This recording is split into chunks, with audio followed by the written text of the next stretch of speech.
Welcome Venkatesh ఉక్కు మనిషికి స్వాగతం. థ్యాంక్ యూ అన్న. నమస్కారం అన్న. సిల్వర్ జూబ్లీ అన్నలందరికీ, సోదరి మనందరికీ నమస్కారం. నా కోసం కిషోర్ అన్న చెప్పారు, రామచంద్ర అన్న చెప్పారు. అన్నలు చెప్పినట్లు బ్రీఫ్ గా నా కోసం, నా పూర్తి పేరు బగాది వెంకటేష్.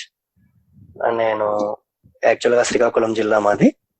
నేను మన సిల్వర్ జూబ్లీ కాలేజ్ 2011-2014 సంవత్సరంలో చదువుకున్నాను. తదనంతరం హెచ్సిలో ఎంబీఏ చేశాక 3 చోట్ల ఉద్యోగం చేయడం జరిగింది.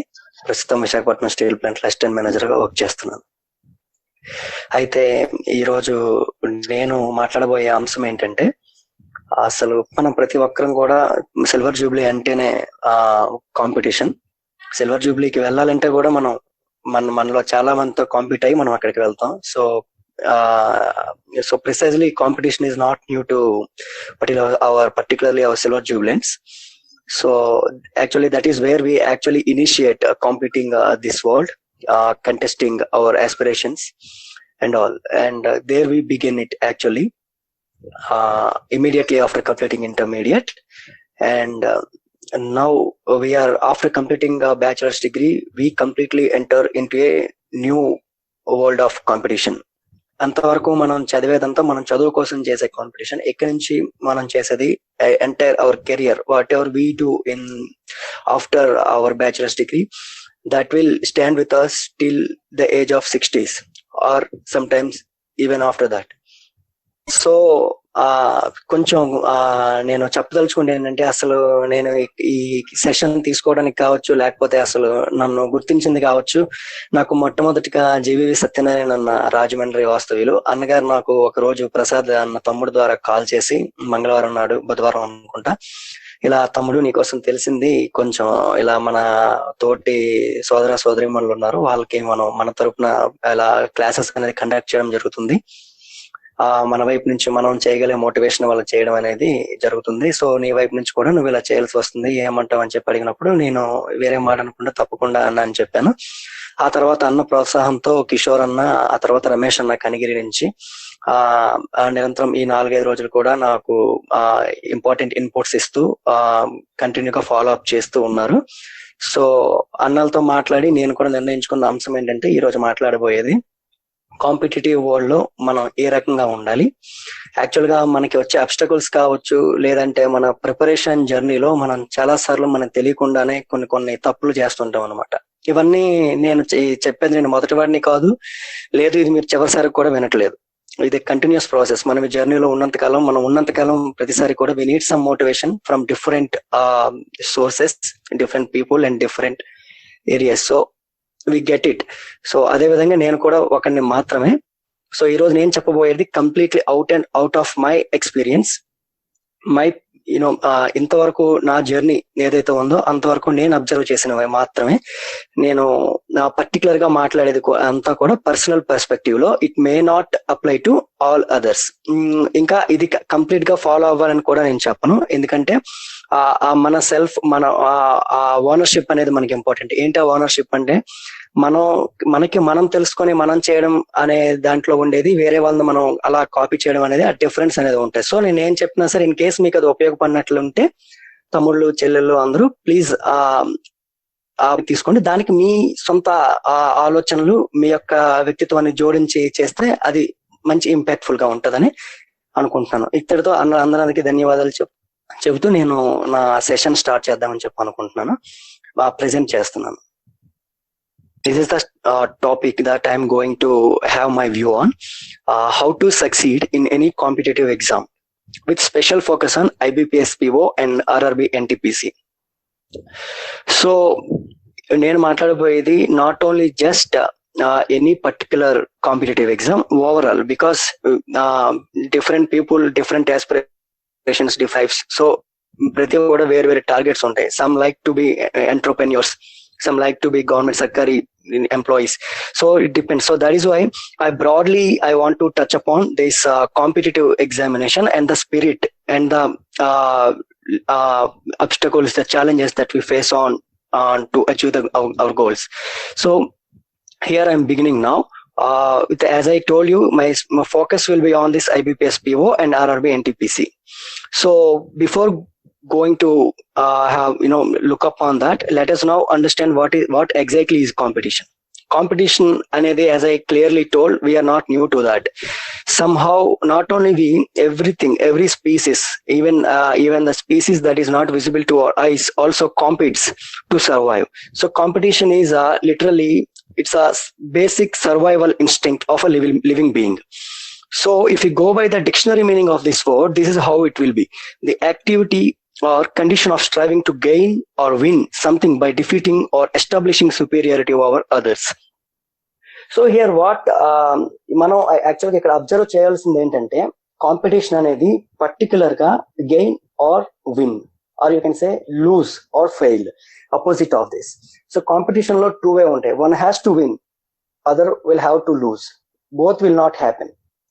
So and in my view, competition అనేది apart from this dictionary meaning, competition కి సోర్స్ ఏంటి, అసలు ఎక్కడ కాంపిటీషన్ క్రియేట్ అవుతుందని చెప్పి ఒకసారి మనం టచ్ చేస్తే, competition actually takes place due to availability of resources. If the resources are scarce, the competition will be more. If the resources are freely available, the competition will be less. For example, take air, water. These two things. Basically, these days we also see much competition for pure air and pure water, but still, if we look at the broader level, we don't actually compete for air and water, because we are all, every living being actually depends on that. So it is తనకు చాలా సులభంగా ఇవన్నీ దొరుకుతాయి. Let's imagine, now directly focus on our jobs, or take some example as this plant species. మనం ఎక్కడైనా చూస్తూ ఉంటాం చిన్నప్పటి నుంచి, ప్లాంట్ స్పీసీస్ ఒక 10 విత్తనాలు ఒకే దగ్గర మనం వేసినట్లయితే, they fight each other fiercely, mercilessly, because one has to survive. ప్రతి ఒక్క ప్లాంట్ స్పీసీస్ కి కూడా ఉండే ఇన్హరెంట్ మోటివ్ ఏంటంటే, దట్ హ్యాస్ టు సర్వైవ్, నేను నిలబడాలి, నేను బ్రతకాలి. సో ఏం జరుగుతుంది కాంపిటీషన్ లో అంటే, అక్కడ ఉన్న మీగర్ రిసోర్సెస్ కి, or whatever available resources, nutrients కావచ్చు, లేకపోతే వాటర్ కావచ్చు, ఏదైనా కావచ్చు, ఏదైతే ఉంటుందో అది అది కేవలం ఒక 2 స్పీసీస్ బ్రతకడానికి మాత్రమే సరిపోతుంది. సో అక్కడ 10 విత్తనాలు మనం వేసినప్పుడు ఓన్లీ వీ విల్ సీ 2 మాత్రమే వికసిస్తాయి. ఎందుకంటే ఆ 2 వికసించడానికి కారణం అక్కడున్న రిసోర్సెస్ కాంపిటీషన్. ఆ కాంపిటీషన్ లో ఎవరైతే తన రూట్స్ ని డీపర్ అండ్ డీపర్ వరకు స్ప్రెడ్ చేయగలరు, ఎవరైతే న్యూట్రియంట్స్ కావచ్చు, ఆ వాటర్ వేపర్ కావచ్చు, దేన్నైతే ఆ సమర్థవంతంగా స్క్వీజ్ చేయగలరు, ఆ ప్లాంట్ స్పీసీస్ మాత్రమే నిలబడతాయి. So same applies to our lives also. So this activity or condition of striving to gain or win is actually depends on how we show our superiority on our rivals in the sense competitive rivals, not personal rivalry I'm talking about, particularly for the students. So this superiority we impose, how we will impose this superiority over others in order to achieve our goals, our aims, this actually depends on our thought process, our commitment levels, our determination. So these are all not merely dictionary words or some cool or fancy terminology. Actually, there is so much meaning if you really go deep into that, look deep into that and apply to ourselves. So just don't see them like ప్రతి రోజు కూడా వింటున్నాం ఈ determination, ఈ commitment, ఇవన్నీ కొత్త పదాలు ఏమో కాదు. Yes, they are not new to you, but thing is that they have so much deeper meaning within them that we are not actually touch upon. So that you need to go deeper and deeper to understand that, and మనం దాన్ని అన్వయించుకోవాలి. So this is what simply the competition is. So now we are briefly going to focus on the IBPS PO examination and Railway Recruitment Board's NTPC exam. So on the basis of that, let us now discuss on this actually, what is banking. There are so multiple banking sector lo different banking setups ఉన్నాయి. కొన్ని government కంట్రోల్లో, కొన్ని private కంట్రోల్లో ఉంటాయి. Government కంట్రోల్లో ఉండే వాటిలో మనం షెడ్యూల్ బ్యాంక్స్ అనడం జరుగుతుంది, ప్రైవేట్ అంటాం. సో మనం యాక్చువల్ గా మనం జాబ్ మార్కెట్ లో మనం రెగ్యులర్ గా మనం ఫేస్ చేసే కాంపిటీషన్, లేదా మనకి ఏ జాబ్స్ అయితే మనం ఎక్స్పెక్ట్ చేస్తామో బ్యాంకింగ్ లో, ఏంటంటే ప్రిసైజ్లీ ఇవి: IBPS PO, SBI PO, RRB rural POs, DCGBs and private banks. And POs మాత్రమే కాకుండా నేను due to paucity of time clerks కోసం కావచ్చు, అసిస్టెంట్ లెవెల్ జాబ్స్, వీటిని నేను డిస్కస్ చేయట్లేదు ఎందుకంటే more or less always similar syllabus. So IBPS PO అంటే క్లర్క్స్ కూడా మీరు అనుకోవచ్చు. సో ఈ విధంగా ఉన్నాయి. సో నేను పేర్కొన్న ఈ 5 కూడా 5 డిఫరెంట్ ఎగ్జామ్స్ ఉంటాయి. కానీ one thing common about all of this is that overlap of syllabus. So more or less the syllabus and the preparation style or the examination pattern are common for all of these examinations. So now we will touch upon IBPS PO and then RRB NTPC. IBPS PO we will discuss IBPS PO, the examination pattern, the syllabus, and ఎవరైతే prepare అవుతున్నారో లేదా కొత్తగా వచ్చిన ప్రతి ఒక్కరు కూడా కనీస అవగాహన అనేది ఖచ్చితంగా ఉంటుంది. నాకు తెలుసు అసలు ఏంటి ప్రిలిమ్స్ అంటే ఏంటో మీ అందరికీ తెలుసు, మెయిన్స్ తెలుసు, అదే విధంగా కొత్తగా లేటెస్ట్ గా వచ్చిన చేంజెస్ ప్రతిదీ కూడా మీకు తెలిసే ఉంటుంది. కాకపోతే మనం మరొకసారి బ్రీఫ్ గా ఇవేంటో చూద్దాం. సో ఐబిపిఎస్ పిఓ ఎగ్జామ్ వరకు వచ్చేసరికి మీరు చూస్తున్నట్లే 3 డిఫరెంట్ ఫస్ట్ ఫేజ్ 1 ప్రిలిమ్స్ లో 3 పేపర్స్ ఉంటాయి. Quantitative English, reasoning. అందులో number of questions quantitative aptitude లో 35 ఉంటాయి, ఇంగ్లీష్ 30 ఉంటది, రీజనింగ్ 35 ఉంటది. సో ఎగ్జామినేషన్ టైం మాత్రం ఓవరాల్ 60 minutes ఉంటది అనమాట. సో ఇక్కడ మనం ఫోకస్ పెట్టాల్సింది ఏంటంటే ఎగ్జామినేషన్ ఈ ప్రిపరేషన్ టైంలో మనం ప్రిపేర్ అయ్యేటప్పుడు ఏ పర్టికులర్ ఏరియాస్ మీద ఫోకస్ పెట్టాలి. ఉదాహరణకి ప్రిలిమ్స్ ఎగ్జామ్ ఉంది. ప్రిలిమ్స్ ఎగ్జామ్ లో ఏ ఏరియాస్ మీద మనం ఫోకస్ పెడితే అట్లీస్ట్ ప్రిలిమ్స్ క్లియర్ చేయొచ్చు. ప్రిలిమ్స్ క్లియర్ చేయడానికి మన ప్రిలిమ్స్ స్కోర్ ఫైనల్ స్కోర్ లో యాడప్ అవ్వదు కాబట్టి మనకి ఇది చాలా qualifying in nature.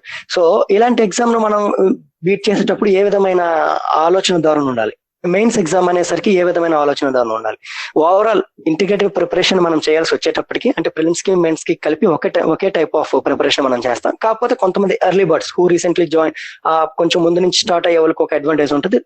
Most exams కొంచెం దగ్గరలో ప్రిపరేషన్ స్టార్ట్ చేసే వాళ్ళకి ఒకలా ఉంటుంది. సో వాళ్ళ కోసం కూడా నేను చెప్తున్నాను.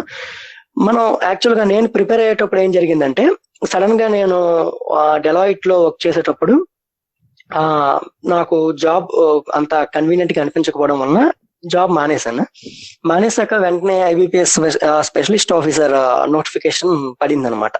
సో పడినప్పుడు ఒక టైం అనేది 2 months మాత్రమే ఉంది. ఫస్ట్ పేపర్ 1 ఇలానే ప్రిలిమ్స్ ఉంటది, సేమ్ ఇదే సిలబస్, సేమ్ ఇదే ప్యాటర్న్. ఈ ప్యాటర్న్ ఉంది. మెయిన్స్ కి వచ్చేసరికి కోర్ తో పాటు English language and other areas ఉన్నాయి.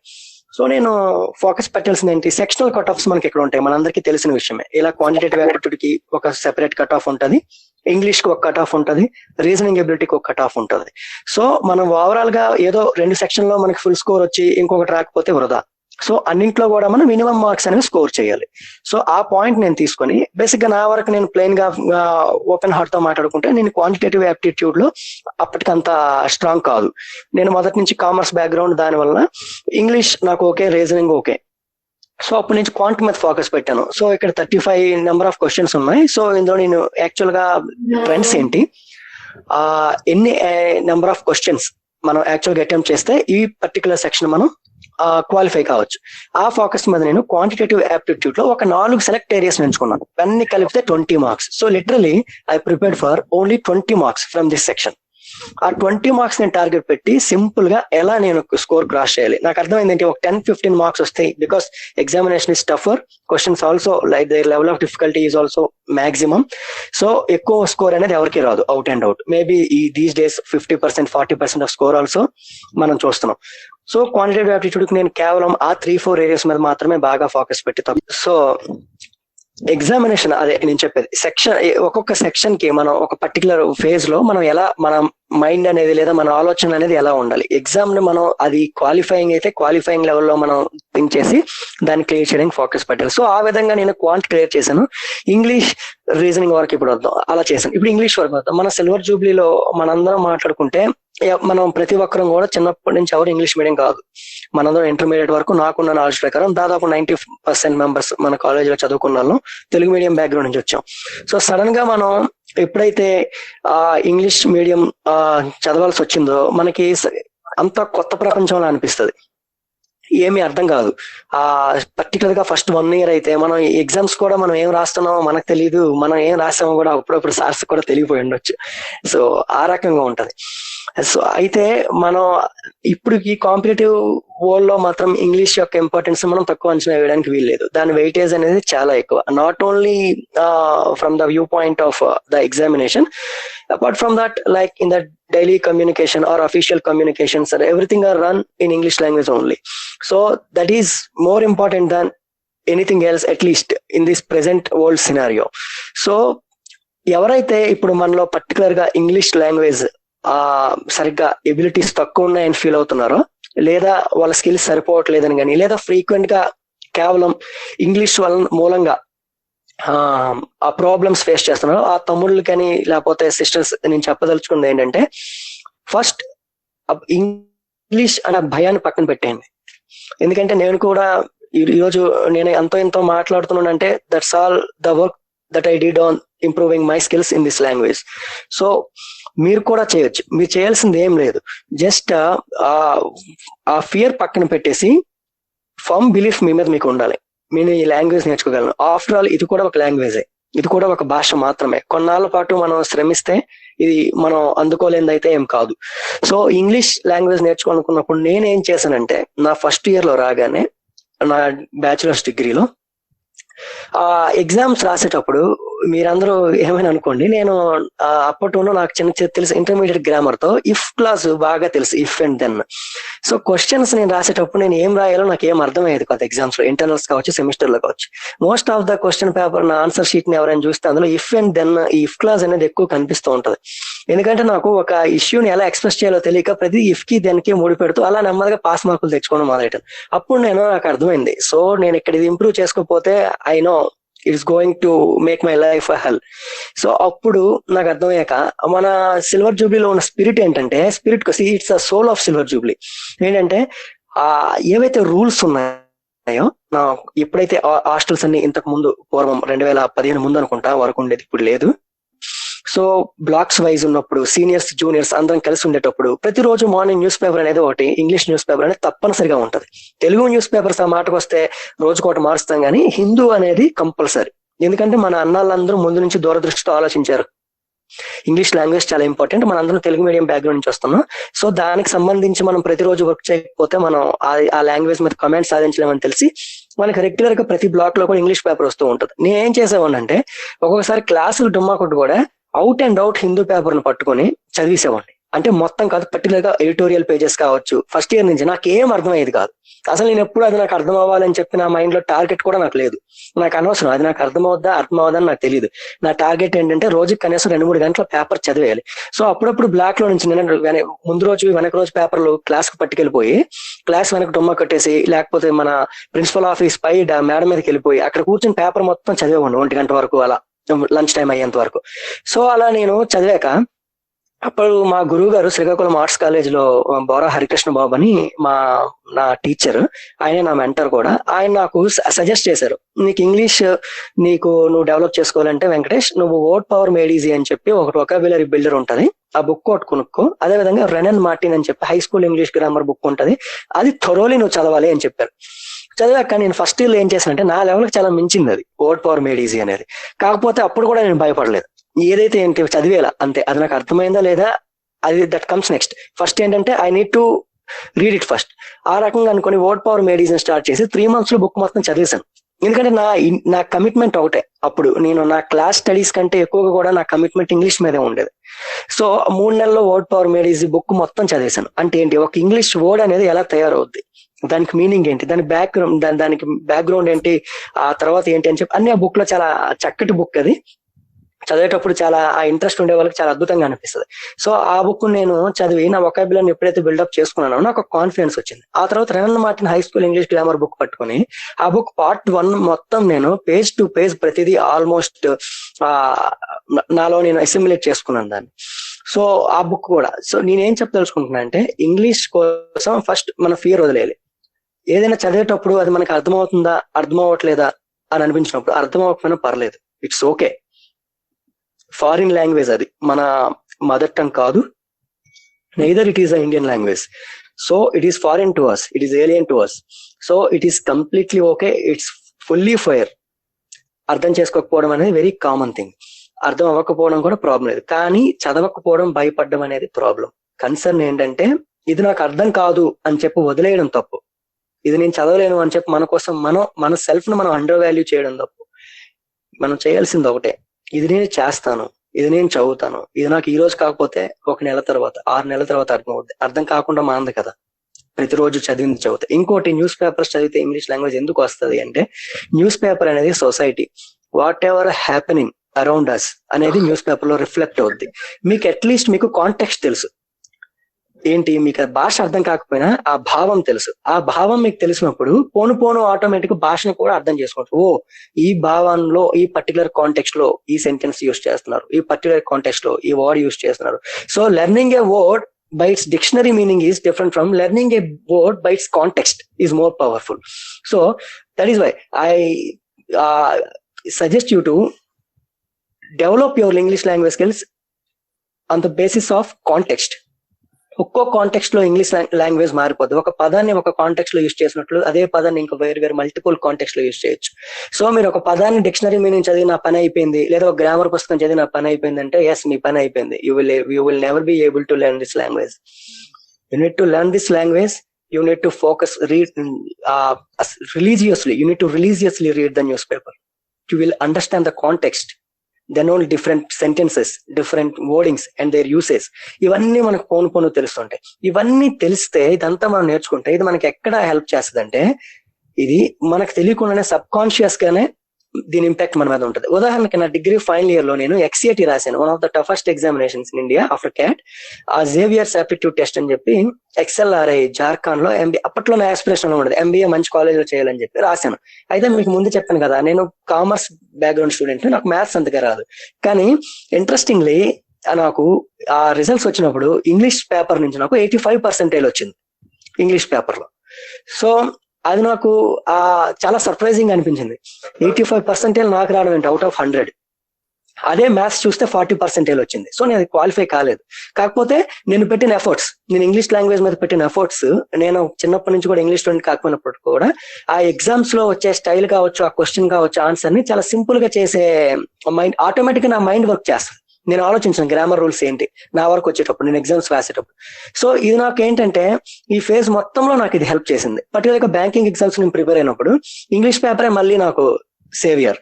అప్పుడు కూడా నేను ఆ పేపర్ పెద్ద ప్రిపేర్ అవ్వలేదు, ఎందుకంటే నాకు ముందు నుంచి నేను ఏదైతే డెవలప్ చేసుకున్నానో 3 years 4 years నుంచి అది నాకు అక్కడికి వచ్చింది. నేను exams prepare English language special focus పెట్టలేదు, డైరెక్ట్ గా క్వాంటిటేటివ్ రీజనింగ్ ఈ రెండే చూసుకుని ఎగ్జామ్ హాల్కి వెళ్ళిపోయాను. అప్పుడు కూడా చూస్తే ఇంగ్లీష్ ఎక్కడ కూడా మనకి ఏ రోజు కూడా మనకి చీట్ చేయలేదు. ఇది ఒక రకంగా చెప్పాలంటే, మనం ఎవరినైతే నమ్ముతామో they will never cheat us. They will always come to our rescue. I believed in this language English, particularly when it comes to my competitive examination. It has always stood as a backbone and a bedrock of my preparation during my preparation stage. This is what about English I want to tell. Only examination perspective లో చూడొద్దు English ని. Examination perspective లో చూస్తే చాలా కష్టం, ఎందుకంటే papers చాలా dynamic గా ఉంది. ఇప్పుడు IBPS PO కావచ్చు, SBI PO కావచ్చు, పేపర్ చాలా డైనమిక్ గా ఉంది, చాలా టఫ్ గా. అసలు ఒక క్వశ్చన్ సాల్వ్ చేయాలంటే అందులో మనకు కన్ఫ్యూజ్ చేయడానికి చాలా పడుతుంది, ఎందుకంటే that is due to competition. They need to filter out. So వాళ్ళు చేస్తుంటారు. సో మనం అడాప్ట్ అవ్వాలంటే మన ముందున్న ఒకటే strategy, read basic books like run Martin English grammar, build your vocabulary in the context of present scenarios like reading newspaper and building vocabulary. This should go hand in hand. Don't alone develop your vocabulary skills by just mugging up or cramming the dictionary. So read the newspaper and there you will find that word that you don't understand, and just look through that. You will understand the meaning and you will understand in that context. And when తర్వాత ఏదైనా situation లో మీరు దాన్ని చాలా సులువుగా apply చేయగలుగుతారు. So these about English. Reasoning వచ్చేసరికి మనం ప్రాక్టీస్ రీజనింగ్ అంటే ఇదేమి పెద్ద లీగల్ లాజిక్ కాదు, కొంత ప్రాక్టీస్ తో ప్రతి ఒక్కరు కూడా వచ్చేది. There are some very simple tricks are available. ఇంకా ఆ మాటకు వస్తే మీ అందరికీ తెలిసే ఉంటది, ఈ మధ్య కాలంలో చాలా పోర్టల్స్ మనకి యాప్స్ రూపంలో చాలా మన ముందు ఉన్నాయి. బ్యాంకర్స్ అడ్డా కావచ్చు, గ్రేడ్ అప్ కావచ్చు, లేదా టెక్స్ట్ బుక్ యాప్, ఇలా ఆన్లైన్ లో యూట్యూబ్ లో వైఫై స్టడీస్ అని చెప్పి. సో ఇవన్నీ ఉన్నాయి. మన స్కిల్స్ డెవలప్ చేసుకోవాలంటే ఇప్పుడు మనం ఒక పర్టికులర్ స్టాండర్డ్ బుక్ తీసుకోవాల్సిన అవసరం లేదు. ఇంకా ఆ మాటకు వస్తే బ్యాంకింగ్ ఎగ్జామ్ కి I strongly suggest don't buy any books, ఎందుకంటే this exam getting more and more diverse, more and more dynamic every passing day. So అందుకోసం అని చెప్పి నేను చెప్పేది ఏంటంటే, ది ఎగ్జామినేషన్ యొక్క డైనమిక్స్ కి దగ్గరగా ఆలోచించి దగ్గరగా వర్క్ చేసేది ఈ యాప్స్ అనమాట. ఈ Career Power launch, this Bankers Adda కావచ్చు, గ్రేడ్ అప్ కావచ్చు, ఇవి ఉన్నాయి. సో దీనిలో వీటి ద్వారా మీ ప్రిపరేషన్ మీరు ప్లాన్ చేసుకోండి. రీజనింగ్ అనేసరికి there are particular topics in the syllabus that is clearly laid out. For example, if you go through the syllabus of reasoning, it's like logical reasoning, alphanumeric series, ranking, direction, data sufficiency. There are so many other things are there. So topic wise మీరు వెళ్ళండి. Topic wise మీరు YouTube లో కావచ్చు search చేయండి. దానికి సంబంధించి చాలా channels ఉన్నాయి. ఒక్కొక్కరు ఒక డిఫరెంట్ ట్రిక్స్ చెప్తారు. కొంతమంది చాలా ఈజీగా కూడా ఉంటాయి. నేను ప్రిపేర్ అయ్యేటప్పుడు స్టడీ స్మార్ట్ అని చెప్పి ఒక ఛానల్ ఫాలో అయ్యాను. బ్యాంకింగ్ కి, మ్యాథ్స్ పర్టికులర్ గా క్వాంటిటేటివ్ ఆప్టిట్యూడ్ కి అండ్ రీజనింగ్ కి. నేను ఆయన అదొక్కటే ఫాలో అయ్యా, అదొక్కటే చదివా, ఇంకేది ప్రిపేర్ అవ్వలేదు. నేను ఏ బుక్స్ కూడా కొనలేదు. మీరు అనవసరంగా మనం రిసోర్సెస్ పర్టికులర్ గా బ్యాంకింగ్ ఎగ్జామ్ కి వచ్చేసరికి మనం వేస్ట్ చేయాల్సిన అవసరం లేదు. There is no standard book that is out and out will be helpful in preparing for this examination. So rely on this online resources that to selectively. Just don't go gaga or don't go overboard. మనకి common గా మనం notice చేసేది ఏంటంటే, ఏదో ఒక lesson ఒక దగ్గర చూసి దాన్ని 3-4 దగ్గర చూసేస్తుంటాం ఆవేశంలో. కాకపోతే ఆఫ్టర్ పీరియడ్ ఆఫ్ టైం మనం తెలుస్తుంది మనం చేసిన తప్పు అని చెప్పి. సో అలా మీరు వెళ్ళొద్దు. దీనికోసం మనం డిస్కస్ చేద్దాం. సో సింపుల్ గా IBPS ప్రిలిమ్స్ పేపర్ ఇలా ఉంటుంది. 100 number of questions, 100 marks in time 60 minutes. Next IBPS PO mains చాలా మారిపోయింది. మెయిన్స్ కి వచ్చేసరికి ఆ క్వాంటిటేటివ్ యాప్టిట్యూడ్ డైరెక్ట్ క్వశ్చన్స్ ఆపడం అనేసి ఇప్పటిగా మనం ట్రెండ్ చూస్తే ఈ DA&I, data analysis and interpretation, దీని మీద ఫోకస్ పెట్టాలి. అంటే they are trying to test the logical and analytical skills of aspirant. So data interpretation and analysis లో మనం ఎక్కువగా ఇచ్చిన డేటా నుంచి మనం డిఫరెంట్ టూల్స్ యూస్ చేసి ఆ పర్టికులర్ డేటా అనేది రేషియో అనాలిసిస్ మీద రావచ్చు, ఏజ్ గ్రూప్స్ మీద రావచ్చు, లేదంటే సింప్లిఫికేషన్స్ ఉండొచ్చు, ఏదైనా ఉండొచ్చు. సో దాన్ని బేస్ చేసుకొని మనం ఆన్సర్ చేయాల్సి వస్తుంది. సో ఇదేంటంటే ఈస్ కంప్లీట్లీ అప్లికేషన్ ఓరియంటెడ్. ఇంతకు ముందు క్వాంటిటేటివ్ ఆప్టిట్యూడ్ లో మెయిన్స్ లో క్వశ్చన్స్ డైరెక్ట్ ఇచ్చేవాళ్ళు. అది రేషియో అనాలిసిస్ క్వశ్చన్ అయితే రేషియో అనాలిసిస్, లేకపోతే ఇంకోటి అయితే ఇంకోటి, టైమ్ అండ్ డిస్టెన్స్ అలా ఉండదు. ఇప్పుడు ఏంటంటే ఒక 3-4 కాన్సెప్ట్స్ కూడా మిక్సప్ అయిపోతాయి. ఈ ఏదైతే ఈ పర్టికులర్ సెక్షన్ లో, డేటా ఇంటర్ప్రిటేషన్ సెక్షన్ లో.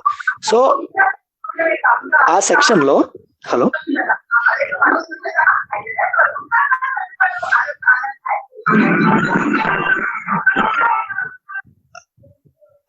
డేటా ఇంటర్ప్రిటేషన్ వరకు వచ్చేసరికి 3-4 కాన్సెప్ట్స్ కలిపి ఒకే దాంట్లో వస్తాయి. కాబట్టి ఇది చాలా టైం కన్స్యూమింగ్ సెక్షన్. దీనివల్ల వచ్చే ఈల్డ్ కూడా మినిమల్. ఎందుకంటే టైం ఎక్కువ తీసుకుంటది, ఈల్డ్ తక్కువ ఉంటది. ఈల్డ్ ఇన్ ద సెన్స్ మనకు వచ్చే బెనిఫిట్.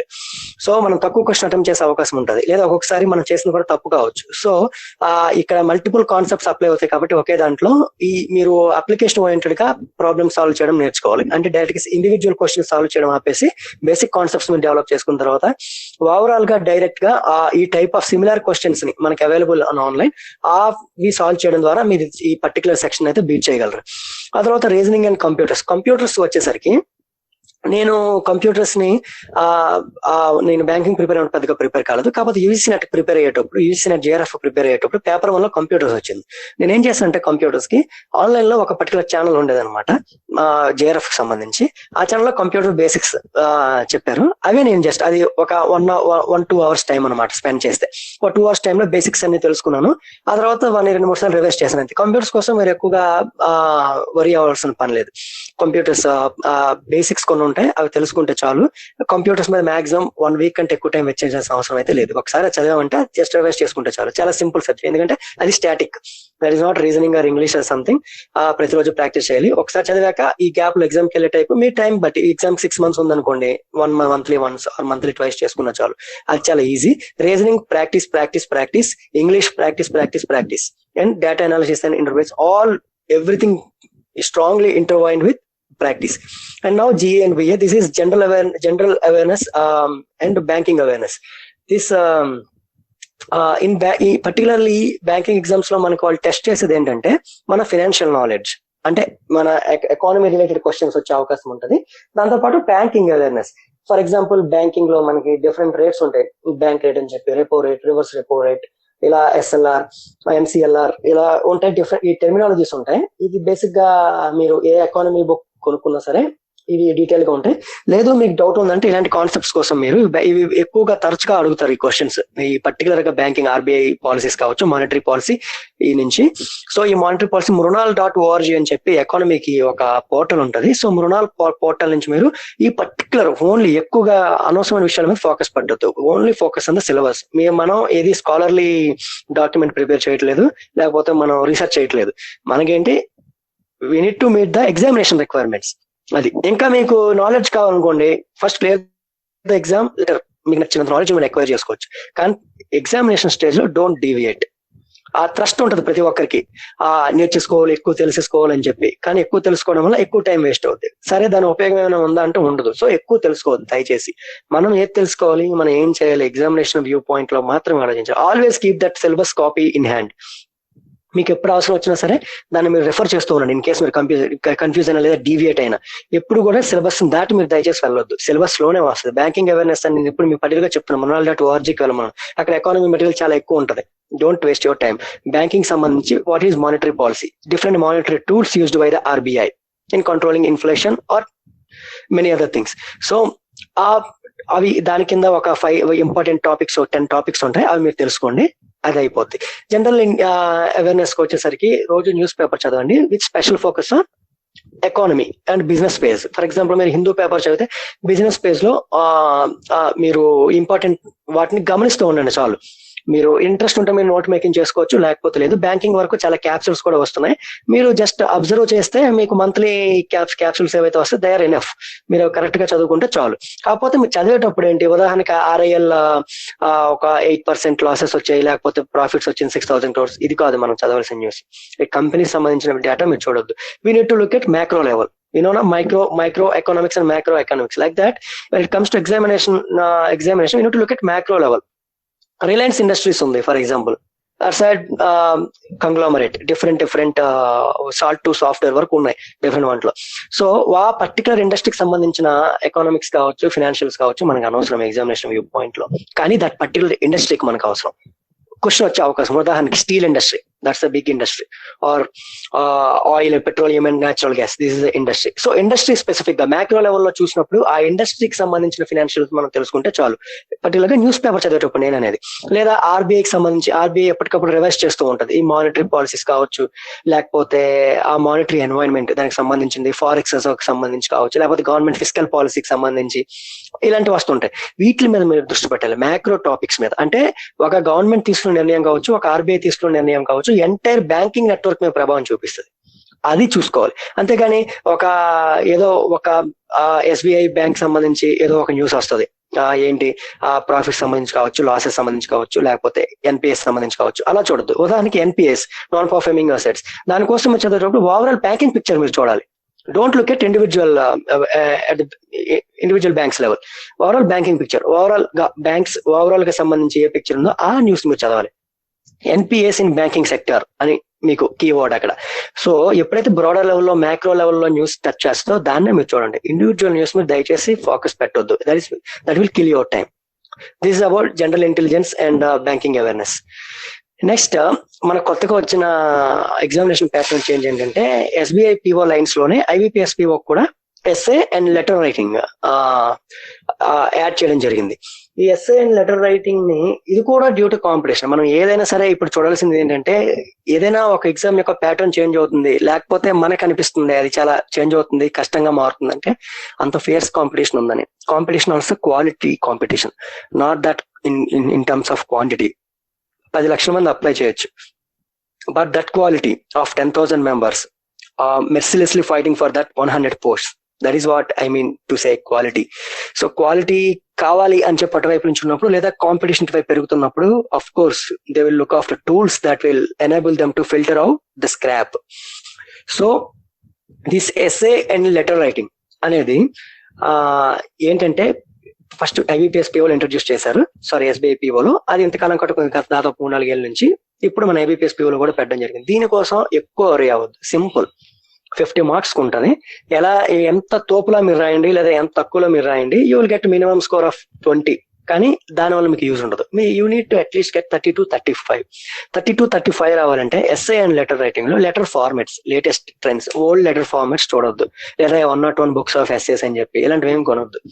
నేనేం చెప్తున్నానంటే ఎగ్జామినేషన్ ఎంత డైనమిక్, ఆన్లైన్ ఎన్వైరన్మెంట్ కూడా అంతే డైనమిక్. సో ఈ రిసోర్సెస్ కావచ్చు, ఎగ్జామినేషన్ సంబంధించినంత వరకు దాంతో పాటు సింక్ ఉండేది ఏంటంటే ఆన్లైన్ ఎడ్యుకేషన్ నెట్వర్క్స్. వాళ్ళు మీకు కరెక్ట్ గా ప్రొవైడ్ చేస్తారు. They will guide you properly. This essay and letter writing different formats వచ్చాయి. మీరు లేటెస్ట్ ట్రెండ్స్ తెలుసుకోండి, లేటెస్ట్ లెటర్ రైటింగ్ ఫార్మాట్స్ ఒక 4-5 టైప్స్ మీరు తెలుసుకోండి, అవి నేర్చుకోండి కరెక్ట్ గా. ఎస్ఏ రైటింగ్ అనేసరికి మీరు చెప్పాను కదా, news paper reading. News paper మీరు చదివితే you will have an number of thoughts. మీరు పేపర్ మీద రాస్తున్నప్పుడు మీకు తెలియకుండానే వస్తుంటాయి. మీకు అలవాటు ఉంటే న్యూస్ రీడింగ్ అలవాటు, మీకు న్యూస్ రీడింగ్ అలవాటు లేకపోతే మీరు ఏదో 101 ఎస్ఎస్ బుక్ లేదంటే ఒక 50 ఎస్ఎస్ 200 ఎస్ఎస్ బుక్ కొని చదివేస్తే no, they won't help you. మీరు న్యూస్ పేపర్ చదవాల్సిందే. అట్లీస్ట్ ఇనిషియల్ గా మీకు స్టార్టింగ్ లో కొత్తలో చదివేటప్పుడు 3 hours అనిపించవచ్చు, కానీ కొంత నెమ్మదిగా 1 hour 1.5 hours వచ్చేస్తుంది. మీరు ఓన్లీ ఎందుకు నేను న్యూస్ పేపర్ చదవమంటున్నానంటే that will not only help you in developing your English language skills and also helps in this essay and letter writing, because this is going to be game changer. ఇక్కడ మీరు ఇంతవరకు objective లో మీరు ఎంతైనా perform చేయొచ్చు, మీరు ఎంత బాగా చదివి ఉండొచ్చు, but essay and letter writing అనేది చాలా మంది వెనకబడి ఉంటారు, పర్టికులర్ గా నాన్ ఇంగ్లీష్ మీడియం బ్యాక్గ్రౌండ్స్ నుంచి వచ్చేవాళ్ళు. సో వాళ్ళందరికీ ఇది kind of disadvantage, but okay, that is why we are there. Competition means always disadvantages. We need to get them to our advantage. So మీరు ఆ ఎస్ఏ అండ్ లెటర్ రైటింగ్ కోసం మీరు ఎందులో succeed అవ్వాలంటే లెటర్ రైటింగ్ సంబంధించి at least 4 to 10 formats మీరు proper గా study చేయండి. సెల్ఫ్ స్టడీ, ఎవ్రీథింగ్ ఈ సెల్ఫ్ ఎక్స్ప్లెనేటరీ. ఈ రోజుల్లో ఒక ఎగ్జామ్ స్ట్రాటజీ మనం ప్లాన్ చేసుకోనుకున్నప్పుడు మనం పెద్దగా వరీ అవ్వాల్సిన అవసరం లేదు. మనం ఒక 4-5 ఇంపార్టెంట్ పర్సన్స్, సక్సెస్ఫుల్ పర్సన్స్ లేదా అందులో ఉన్న వాళ్ళకి వస్తే అబ్జర్వ్ చేసి వాళ్ళ స్ట్రాటజీ ఏంటో మనం చూసుకొని దాన్ని తగ్గట్టు మనం సెల్ఫ్ రీసెర్చ్ కొంచెం చేసుకొని మనకు తగ్గించుకోవాలి, దాన్ని మనం ఓన్ చేసుకోవాలి. ప్లీజ్ డోంట్ ఫాలో ఏ ఒక్కరిది కూడా అవుట్ అండ్ అవుట్ అని మీరు ఫాలో కాలేరు. ఎందుకంటే అది ఆ పర్సన్ సంబంధించింది. ఆ పర్సన్ యొక్క లైఫ్ స్టైల్ వేరు, తన ఆలోచన విధానం వేరు, తన యొక్క గ్రాస్పింగ్ లెవెల్స్ వేరు, తన అండర్స్టాండింగ్ లెవెల్స్ వేరు. సో దానికి తగ్గట్టు తను ప్లాన్ చేసుకుంటాడు. మీరు చేసుకునేది మీకు తగ్గట్టుగా ఉండాలి. కాకపోతే అందులో 1-2 క్యూస్ తీసుకోండి, కానీ ఓవరాల్ గా మీరు ఎప్పుడు కూడా అడాప్ట్ చేసుకోవద్దు. అది చాలా తప్పు నేను చెప్పేది. కైండ్ ఆఫ్ ఆ మాటకు వస్తే ఏమంటారు మనం కాపీ రైట్స్ వైలేషన్ అంటాం చూడండి, ఆ టైప్ కూడా చెప్పొచ్చు. సో మీరు అలా చేయొద్దు. So essay and letter writing రెండు కూడా పేపర్ రీడింగ్ తో మాత్రం ముడిపడి ఉన్నాయి. మీరు పేపర్ బాగా చదవండి, ప్రాక్టీస్ చేయండి. అట్లీస్ట్ పర్టికులర్ గా మన non English medium backgrounds people కనీసం రోజుకి ఒక్కసారైనా ఎస్ఏ ఏదో ఒకటి మీరు ఒక పేపర్ లో చూడండి, ఒక టాపిక్, ఆ టాపిక్ మీరు రాయండి. లేదు అంటే చాలా ప్లాట్ఫామ్స్ ఉన్నాయి. ఇప్పుడు ఈ ప్లాట్ఫామ్స్ లో ఏంటంటే ఒక క్వశ్చన్ ఇస్తున్నారు వాళ్ళు, ఒక రోజు ఒక క్వశ్చన్, దాన్ని ఇచ్చి దానికి ఆన్సర్ ఏమని చెప్పి మనకు అడుగుతున్నారు. అది మీరు రాయండి, అది మీరు పోస్ట్ చేయండి అక్కడ ఇన్పుట్స్ కోసం. లేకపోతే మీకు తెలిసిన వాళ్ళు, ఇంగ్లీష్ లాంగ్వేజ్ తెలిసిన వాళ్ళు లేకపోతే వాళ్ళకి మీరు పంపించండి, వాళ్ళు చూసి ఎవాల్యుయేట్ చేస్తారు. సో ఇది మీరు రోజు రాయండి. రాసేటప్పుడు అనిపిస్తుంది, భయం వేస్తుంది ఫస్ట్, బికాస్ ఎవరికి కూడా ఓడిపోవాలంటే నచ్చదు. We don't like to lose ఎవరికైనా సరే. సో ఎస్ఏ రైటింగ్ ఎందుకు మనం ఇది ప్రాక్టీస్ చేయమంటే రానోళ్ళు అమ్మో నేను రాయలేనేమో, రాస్తే అది బాగోదేమో, చూసే వాళ్ళు నవ్వుతారేమో, ఇలాంటి ఆలోచనలు అనేది సర్వసాధారణం. మీకే కాదు, నాకు ఒక టైంలో వస్తూ ఉంటాయి, కొత్తగా వచ్చే వాళ్ళు కూడా. సో ఎవరు ఏమనుకుంటారని ఏది చేయొచ్చు.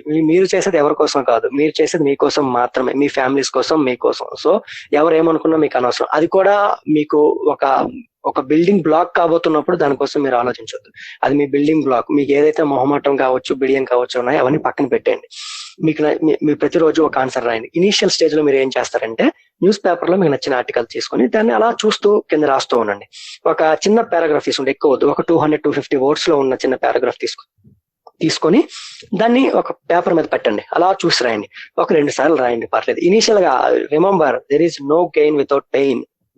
మీకు గెయిన్ కావాలంటే you need to lose something, you need to sweat it out, otherwise మీకు అది రాదు. ఈ కష్టమేమో, నేను ప్రతిరోజు నేను పేపర్ మీద రాయలేను అంటే ఓకే, రాయొద్దు, యూ వోంట్ సక్సీడ్. సింపుల్. నీకు సక్సెస్ కావాలంటే you need to do few things. నీకు వద్దంటే దట్స్ యువర్ విష్. మీరు సక్సెస్ అవ్వాలనుకుంటే ఈ particular paper 3 stage 3 IBPS PO లో రైట్ డౌన్ ఎవ్రీ డే. మీరు చూసి రాయండి. అట్లీస్ట్ 1 month మీరు చూసే రాస్తూ ఉండండి. అలాగా సింపుల్ టాపిక్స్ చూసి రాస్తూ ఉంటే మీకు ఏం తెలుస్తుందంటే, పేపర్ మీద పెడుతూ ఉంటే సబ్ కాన్షియస్ గా మీకు తెలియకుండానే డెవలప్ అవుతూ ఉంటది అనమాట, మీ లాంగ్వేజ్ ఇంప్రూవ్ అవుతూ ఉంటది. సో అందుకోసం అనేది నేను చెప్తుంది అనమాట బిగినర్స్ కి.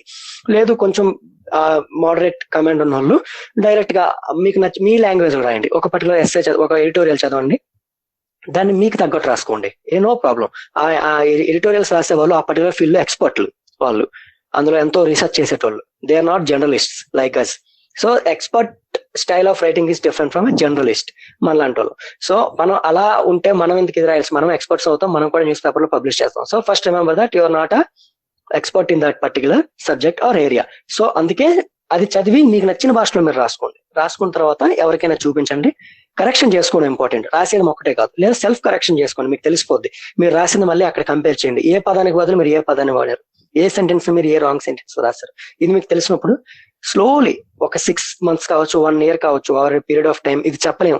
ఒక వ్యక్తి యొక్క పేస్, తన యొక్క కమిట్మెంట్, కన్సిస్టెన్సీ దాని మీద డిపెండ్ అయి ఉంటుంది. సో నేను టైం పీరియడ్ అనేది ఇవ్వను, కానీ ఎస్ మీరు ఆ మనస్ఫూర్తిగా మనసు పెట్టి మీరు ప్రయత్నిస్తే 6 నెలల్లోనే మీరు ఇంప్రూవ్మెంట్ చూస్తారు.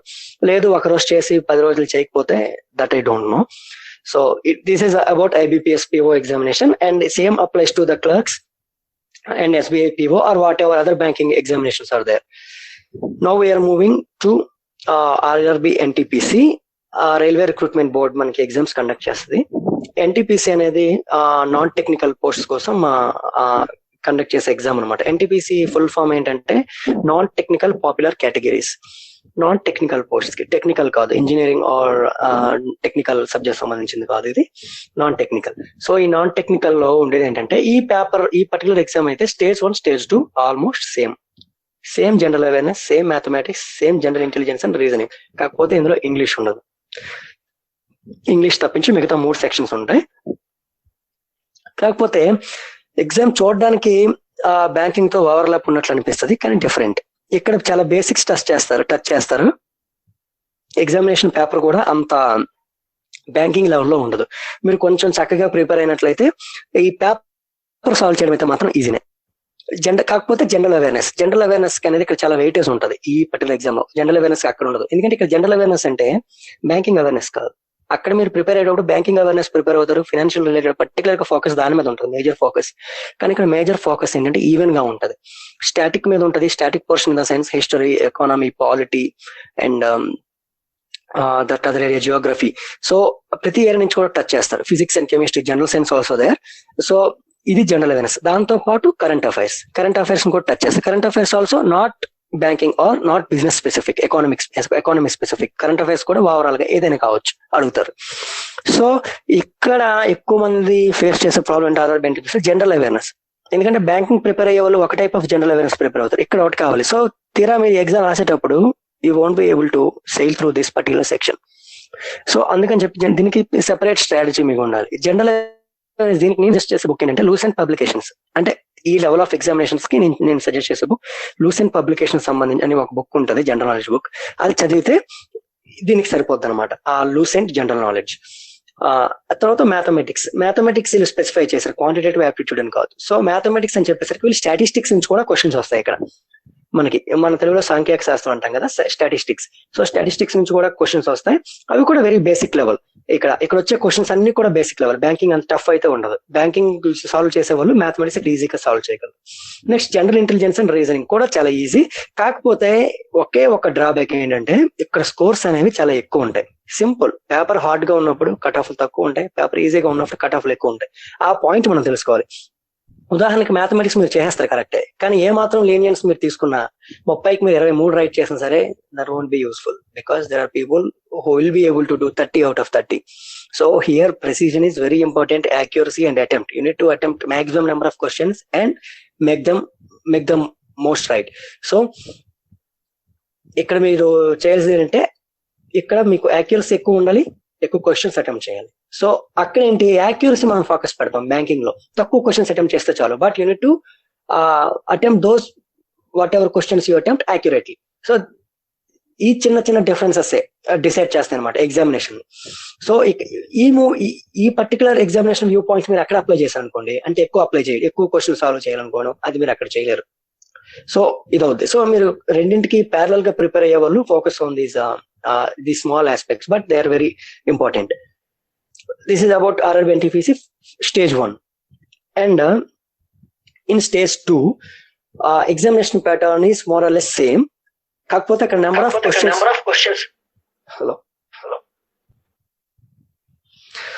స్టేజ్ 1 లో నెంబర్ ఆఫ్ క్వశ్చన్స్ అనేవి 100 క్వశ్చన్స్ ఉంటాయి, ఇక్కడ 120 క్వశ్చన్స్ ఉంటాయి. మార్క్స్ అక్కడ 120 ఉంటాయి, ఇక్కడ 100 ఉంటాయి, సారీ ఇక్కడ 120 ఉంటాయి.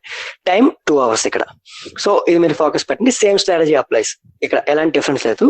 కొంచెం ఆ లెవెల్ కూడా పెద్ద ఏం పెరగదు, కాకపోతే ఎక్కువ నెంబర్ ఆఫ్ క్వశ్చన్స్ చేయాలి, ఎక్కువ యాక్యురేట్ గా చేయాలి, ఎక్కువ స్కోర్ రావాలి ఆర్ఆర్బి ఎన్టీపీసీ అనేసరికి.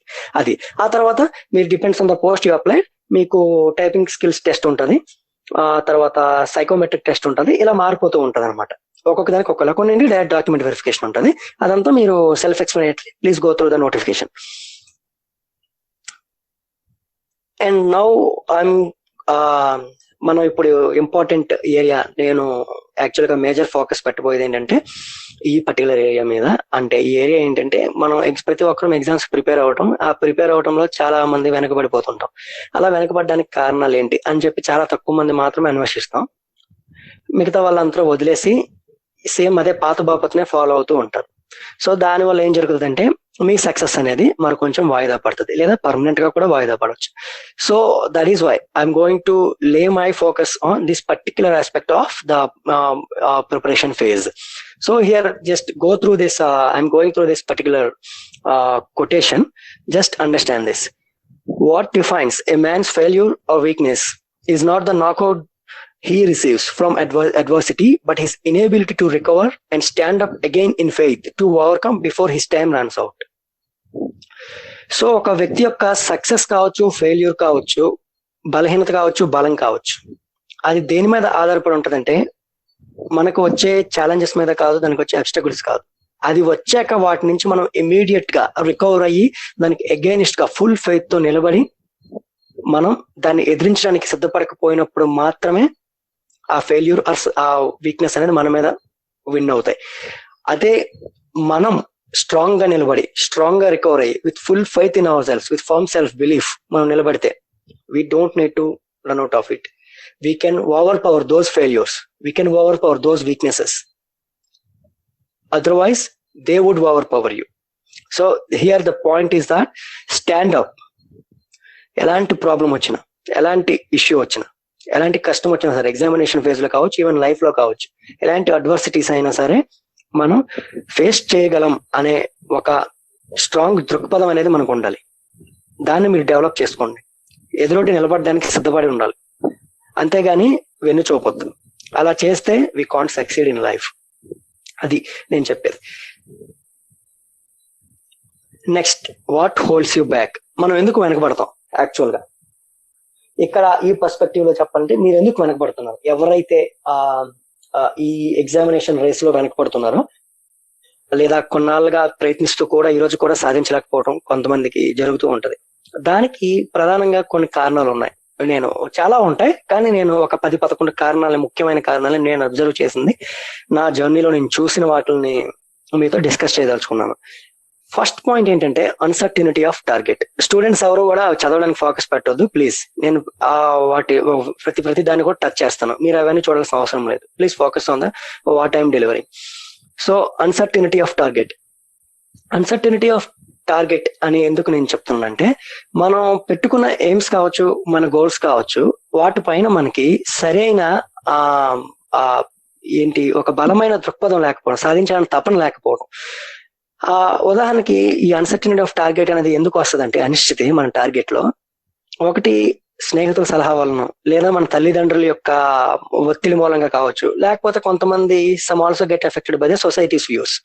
సో అలా ఒక వ్యక్తి ఒక ఎగ్జామినేషన్ కి ప్రిపేర్ అవ్వాలని చెప్పి డిసైడ్ అయినప్పుడు ఇది ఎక్కువగా జరుగుతుంది. ఉదాహరణకి ఒక వ్యక్తికి ఒక పని ఏ అనే పని చేయడం ఇష్టం, కానీ కొన్ని రకాల కారణాల రీత్యా తను బి అనే పని చేయడానికి పూనుకున్నాడు, కాకపోతే తను అందులో సక్సెస్ అవ్వలేడు. ఎందుకంటే he is not sure of that particular target. Actually he wanted something else, but తను ఇది ఎందుకు చేస్తున్నాడు అంటే అన్సర్టినిటీ ఆఫ్ టార్గెట్ కోసం డిస్కస్ చేస్తాం. సో ఇది అనమాట, ఒక పర్టికులర్ దాని మీద మనకి అనిశ్చితులు ఉండవు. మనం అనుకున్నది, మనం చేయాలనుకున్న పని ఒకటి, మనం చేసే పని ఒకటైనప్పుడు పొంతన ఉండదు. ఈ పొంతన లేని సమయంలో మాత్రమే మనం ఫెయిల్ అయ్యే అవకాశం అనేది చాలా ఎక్కువగా ఉంటది. ఈ పర్టికులర్ కేసులో ఫెయిల్యూర్ అనేది 99% కూడా ఉండొచ్చు. సో అందుకోసం అని చెప్పి ఒక పర్సన్ ఏదైనా చేయాలనుకున్నప్పుడు please don't get influenced by external factors ద్వారా మీరు ఎప్పుడు ఇన్ఫ్లుయెన్స్ అవ్వద్దు. మీరు అనుకున్నదే మీరు చేయండి. ఈ ఎగ్జామ్ కావచ్చు, లేకపోతే ఇంకొక పని కావచ్చు, మీకు నచ్చిందే మీరు చేయండి. Whatever we do that we love to do by heart and soul, we will succeed. That is what I say. So మీరు నచ్చింది మీరు చేయండి, ఎవరు చెప్పింది చేయొద్దు. సో అన్సర్టనిటీ ఆఫ్ టార్గెట్ అనేది ఎక్కడ వస్తుంది? ఫోకస్ లేకుండా రావడం, ఇంట్రెస్ట్ లేని చదువులు చదవడం, ఇంట్రెస్ట్ లేని ప్రయత్నాలు చేయడం, ఫెయిల్యూర్ అవడం. ఫెయిల్ అయ్యాక తనకి ఇంట్రెస్ట్ లేని మూలాన ఫెయిల్ అయ్యాను అని దానికంటే తనకు ఫెయిల్యూర్ గా కొంతమంది తమకు తాము లేబుల్ వేసుకుంటారు. నేను దేనిలోనూ సక్సెస్ అవ్వనని. నువ్వు ఎందుకు ఇందులో సక్సెస్ కాలేకపోయావు అంటే this is not the area of your interest. నువ్వు ఇందులోకి రావాలని చెప్పి నువ్వు కోరుకోలేదు, నువ్వు అనుకోలేదు. కొన్ని కారణాల రీత్యా కొంతమంది వ్యక్తుల మూలంగా కావచ్చు, పరిస్థితుల మూలంగా కావచ్చు నువ్వు వచ్చావు. So that's not your failure. At least now you understood that this is not the path you need to go. Just move back and head on to your area of interest. So this is my first point. Second, afraid to dream big. This afraid to dream big అనేది మనం ఎక్కువగా dream big అనేది ఎక్కువగా నేను చూసిన videos లో కలాం గారు పదే చెప్తూ ఉంటారు అనమాట. డ్రీమ్ బిగ్ అంటే డ్రీమ్ బిగ్ అంటే ఇంకోటి కాదు. డ్రీమ్ బిగ్ అనే పదాన్ని కూడా చాలా మంది రాంగ్ అర్థం చేసుకుంటారు. ఎందుకంటే డ్రీమ్స్ కి ఈ డ్రీమ్ బిగ్ కి ఉన్న డిఫరెన్స్ తెలియక చాలా మంది కన్ఫ్యూజ్ అవుతారు. పర్టికులర్ గా చాలా మందికి ఎక్కదు అది. సో ఈ డ్రీమ్ బిగ్ అనేది ఏం కాదు, ఉన్నత ఆశయాల్ని మనకు మనం నిర్దేశించుకోవడం. Dream big in the sense ఉన్నత ఆశయాన్ని, కెరియర్ లో గొప్ప లక్ష్యాన్ని పెట్టుకోవడం, అది dream big. This is a big version of yourself. ఆ సైడ్ ఎందుకు అది రాశానంటే మనం ఏంటని చెప్పి మన యొక్క ఆశయాలే మనని తెలుపుతాయి. ఒక వ్యక్తి యొక్క సమున్నత ఆశయాలు పెట్టుకున్న వ్యక్తి, సమున్నత లక్ష్యాలతో ఉన్న వ్యక్తి, తన యొక్క వ్యవహార శైలి కావచ్చు, తన యొక్క వే ఆఫ్ బిహేవియర్ కావచ్చు, తన యొక్క ఆలోచన దృక్పథం కావచ్చు, ప్రతి ఒక్కటి కూడా ఇంకో వ్యక్తి తనకన్నా మీడియోకర్ గా ఉన్న పర్సన్ కంటే ఎక్కువగానే ఉంటాయి. So that is why it's big version of yourself. మీ యొక్క ఆశయాలు అనేవి గొప్పగా ఉన్నప్పుడు మీరు కూడా గొప్పగానే ఉంటారు. But one point, you need to act upon your dreams. So that is why afraid to dream big. చాలా మంది గొప్ప లక్ష్యాలు పెట్టుకోవడానికి పెద్ద లక్ష్యాలు నిర్దేశించడం భయపడతారు. నేను ఇది చేయలేనేమో. ఉదాహరణకి ఒక పర్సన్ ఐఏఎస్ కావాలని చెప్పి అనుకుంటాడు. ఒక పర్సన్ ఏ, బి కూడా సేమ్ అదే ఆలోచన వచ్చినప్పుడు కూడా భయపడతాడు ఆలోచించడానికి. ఆ డ్రీమింగ్ నేచర్ అనేది ఒక పర్సన్ యొక్క పర్సన్ టు పర్సన్ మారిపోద్ది. ఒక వ్యక్తి గొప్పగా ఆలోచించగలుగుతాడు ఒక విషయాన్ని, ఇంకో వ్యక్తి తక్కువగా ఆలోచిస్తాడు. ఒక వ్యక్తి తన కోసం తను గొప్పగా ఆలోచించగలడు. నేను ఒక కొంత టైం తర్వాత నేను ఇలా ఉండాలనుకుంటున్నాను, అది తన యొక్క సమున్నత లక్ష్యం. తన కోసం శ్రమిస్తాడు. ఇంకొక వ్యక్తి నేను అలా ఉండలేను, నేను ట్రై చేస్తాను. కొంతమంది ముందు నుంచి ఇన్ఫీరియారిటీ కాంప్లెక్సిటీ అనేది ఉంటది అనమాట. ఏంటంటే తన యొక్క పెరిగిన వాతావరణ పరిస్థితులు కావచ్చు, ముఖ్యంగా మనం చూసే సొసైటీలో మన యొక్క ఎక్కువగా మనం చేసే ప్రతి పని కూడా మనం పెరిగిన వాతావరణం మీద ఆధారపడి ఉంటది. ఉదాహరణకి మనకి పర్టికులర్ గా సొసైటీలో I came through one concept, this concept of survivality and concept of excellence. This is culture of excellence one side, another side culture of survival. ఈ కల్చర్ ఆఫ్ ఎక్సలెన్స్ అంటే ఏంటంటే ఒక ఎడ్యుకేటెడ్ ఫ్యామిలీలో, లేకపోతే వెల్ ఆఫ్ ఫ్యామిలీలో, simple గా మనకి అర్థమయ్యేట్లు చెప్పాలంటే ఒక ఐఏఎస్ ఐపీఎస్ కుటుంబాల్లో పుట్టిన పిల్లలు మొదటి నుంచి చదువు అన్న దానిలో పుట్టుకతోనే ఎంగేజ్ అయి ఉంటారు. వాళ్ళు పుడుతూనే పుస్తకాలతో మొదలు పెడతారు, డిఫరెంట్ యాక్టివిటీస్ లో పార్టిసిపేట్ చేస్తారు, వాళ్ళ యొక్క సెల్ఫ్ ని కంప్లీట్ గా ఎడ్యుకేట్ చేసుకుంటారు. Not only by the way of books, various extra curricular activities. So they do different other things. So they excel. మనతో పోలిస్తే వాళ్ళకి ఎడ్జ్ ఉంటుంది ముందు నుంచే. They excel in those things. This culture of excellence. ఒక particular culture లో మీరు పుట్టినప్పుడు you will automatically start excelling, showing off those particular features. This culture of survival is that. Culture of survival అంటే ఏంటంటే, ఒక రిక్షా పుల్లర్ ఫ్యామిలీ మనం తీసుకున్నాం. ఒక రిక్షా పుల్లర్ ఫ్యామిలీలో పెరిగిన పర్సన్ యాక్చువల్ గా సర్వైవల్ అంటే తన day to day daily meets ని రీచ్ అయితే చాలు అని టార్గెట్ తో ఉంటాడు. అక్కడ ఎక్సలెన్స్ లో ఇది very basic, it's very common. They don't need to think about it at all. కానీ ఇక్కడ కల్చర్ ఆఫ్ సర్వైవల్ లో ఒక రిక్షా పుల్లర్ ఫ్యామిలీ కావచ్చు, లేకపోతే ఇంకొక బ్యాక్వర్డ్ ఫ్యామిలీ కావచ్చు, ఈ వల్నరబుల్ సెక్షన్స్ లో ఫోకస్ అనేది ఎక్సలెన్స్ మీద ఉండదు, సర్వైవల్ మీద ఉంటుంది. ఈ రోజు ఎలా గడిస్తే బాగున్నాను, ఈ పూట గడిస్తే బాగున్నాను, దానికి తగ్గట్టు వాళ్ళ థాట్స్ అనేది, వాళ్ళ ఐడియాస్, వాళ్ళ బిహేవియర్, వాళ్ళ dreams, everything are shaped on the basis of this culture. So ఈ కల్చరల్ ఇన్ఫ్లుయెన్స్, నా పాయింట్ ఏంటంటే కల్చరల్ ఇన్ఫ్లుయెన్సెస్ అనేవి ఒక పర్సన్ మీద ట్రెమెండస్ ఇంపాక్ట్ చూపిస్తాయి. That we agree or not, they are going to show very large impact on our lives. So but there is a point there we must understand that This is where we need to put that full stop to that particular culture of survival. We don't need to survive anymore. We have survived enough. That is why you are there. Now you need to focus on that aspect of excellence, that aspect of that culture of excellence. That comes here, where when you dream big, పెట్టుకోండి targets. సమున్నత లక్ష్యాలు పెట్టు. నాకు కూడా ఒక target ఉంది career లో. Maybe today tomorrow 1 or 2 years later, I hope that I will become that one day. So everyone has to develop that thinking habit, not only the dreaming habit, and working on that. If you don't work and you're coming into that third point, daydreamers, they dream all day and night. These are basically dreams are made of no action. That is why I put that, made of no action. Actually this type of mindset we see, మీరు ప్రతి ఒక్కరూ కూడా మనం observe చేసే ఉంటాం. కొంతమంది వ్యక్తులు మనం ఎప్పుడు గమనిస్తే వాళ్ళు ఎప్పుడు ఊహాలోకంలో ఉంటారు. ఏ ఊహాలోకం అంటే, ఉదాహరణకు ఒక వ్యక్తి ఐఏఎస్ అవ్వాలనుకుంటే తను ఎలా ఆలోచిస్తాడంటే, 1 year తర్వాత నేను ఐఏఎస్ అయిపోయాను, నా ఇంటికి మీడియా వస్తుంది, నా చుట్టాలు బంధువులు నా స్నేహితులు నా శత్రువులు మిత్రులు ప్రతి ఒక్కరూ నా దగ్గరికి వస్తున్నారు, నేను లైమ్ లైట్ లోకి వచ్చాను, నేను ఇంటర్వ్యూస్ ఇస్తున్నాను, నేను ఒక గ్రూప్ ఆఫ్ ఇండివిజువల్ అడ్రస్ చేస్తున్నాను, ఇలా ఏదో ఊహించుకొని అవసరమైతే నేను LBSNAలో ట్రైనింగ్ తీసుకుంటాను అని చెప్పి ఎక్కడికో వెళ్ళిపోతారు, ఏవేవో చేస్తుంటారు, నిరంతరం అదే ఆలోచనలో ఉంటారు. ఇదేంటంటే అక్కడ వాళ్ళు చేసే తప్పు, దే డోంట్ డూ యాక్షన్. వాళ్ళ డ్రీమ్స్ ని యాక్షన్స్ లోకి తీసుకొని రావట్లేదు. వాళ్ళ డ్రీమ్స్ ని వాళ్ళు ఎప్పుడు కూడా తర్వాత జరగబోయే దాని మీద ఆలోచిస్తారు, కానీ యాజ్ లార్డ్ కృష్ణ సెడ్, మనం ఇప్పుడు ఏం చేయాలని దాన్ని ఆలోచించరు. ఏం చేయాలి అని చెప్పి ఆలోచించే వాళ్ళు దే ఆర్ డూవర్స్, రియలైజర్స్. ఎప్పుడు కూడా తర్వాత ఏం జరుగుతుంది, తర్వాత నేను అది చేయాలి ఇది చేయాలి అని ఆలోచించే వాళ్ళు they are just dreamers made of no action. They will have no value. So don't be that guy. So don't afraid to dream big. At the same time, don't just do daydreaming or that are made of no actions.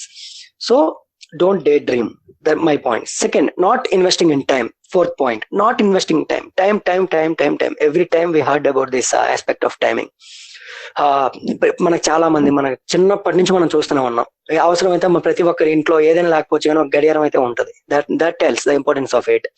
So not investing in time means, the point that I'm trying to convey here is that the poor and rich, మనం విన్నాం చాలా సార్లు, the prince and the pauper, everyone, the succeed and the failure, ప్రతి ఒక్కరు కూడా మనం common గా వినేది ఏంటంటే 24 hours కామన్ టైమే అని చెప్పి. Yes, 24 hours is common for all. That is accepted. That is universal truth. So what makes a poor different from the rich? Rich utilizes his time, the poor don't. Poor too utilizes, but poor will not have that particular skill, the skill aspect, that particular level skill sets they lack. So that is why they can't get the most of that time. So they can't qualitatively use that time. That is why they are still poor, even though they work hard. So here, what I'm trying to say is that you're poor or rich, one thing is common. If you are poor, remember that if you don't have money to invest in time. I don't know how money you invested in stock markets will get exponential and will yield you some 100-200% more than what you have invested. But if you invest in time, that will yield you more than that you will ever imagine. So invest in time. Investing in time is more powerful than investing in money. If you have money, just keep it aside, put it in a bank. Now invest in time. It is the time that you must invest in your time. If you invest in your time, it will yield you better results. It will give you better output than that you can get from any other means. So timing is very important. So if you are poor, don't worry, you are poor, you don't have money, I understand. You're not able to meet your monthly expenses, that also I understand. But thing is that you have that important thing called time in your disposal. So use it carefully, don't waste it. So that is what my point. So poor or rich, you have time. You can be rich by utilizing time effectively, investing in time. Read those books that are important to you. Invest that time in what you want it to be. నువ్వేం సాధించాలనుకుంటున్నావు దాని మీద time పెట్టడానికి try చేయి. అప్పుడు automatic గా దాని వల్ల వచ్చే గ్రోత్ అనేది ఒక లెవెల్లో ఉంటది. కాకపోతే ఉండాల్సింది ఏంటంటే ప్రైమరీ ఆస్పెక్ట్, ప్రతి ఒక్కరికి ఉండాల్సిన ఫస్ట్ ఇంపార్టెంట్ ఫీచర్ ఏంటంటే characteristic, patience and consistency. Patience ఎందుకంటే సహనం లేని వ్యక్తి పరీక్షల్లో ఉత్తీర్ణుడు అవ్వలేడు.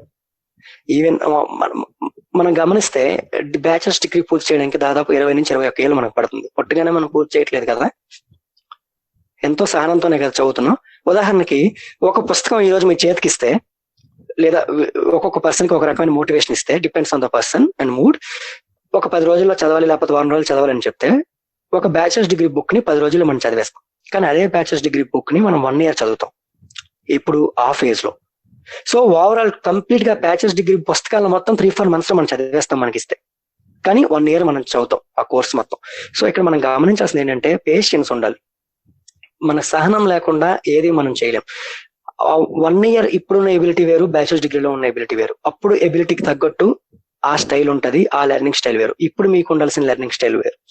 సో ఈ స్టైల్లో మీరు ఎంత చదివినా కాంపిటేటివ్ వరల్డ్ లో చాలా ఎక్కువ మీరు నేర్చుకోవాల్సి వస్తుంది. ఎక్కువ నేర్చుకోవాలి. ఎగ్జామ్ హాల్లో వచ్చేసరికి ఆ 100 questions మీరు అటెంప్ట్ చేయాలి.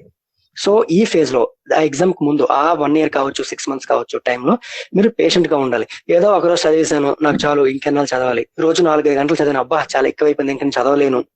These are all impatient characteristics.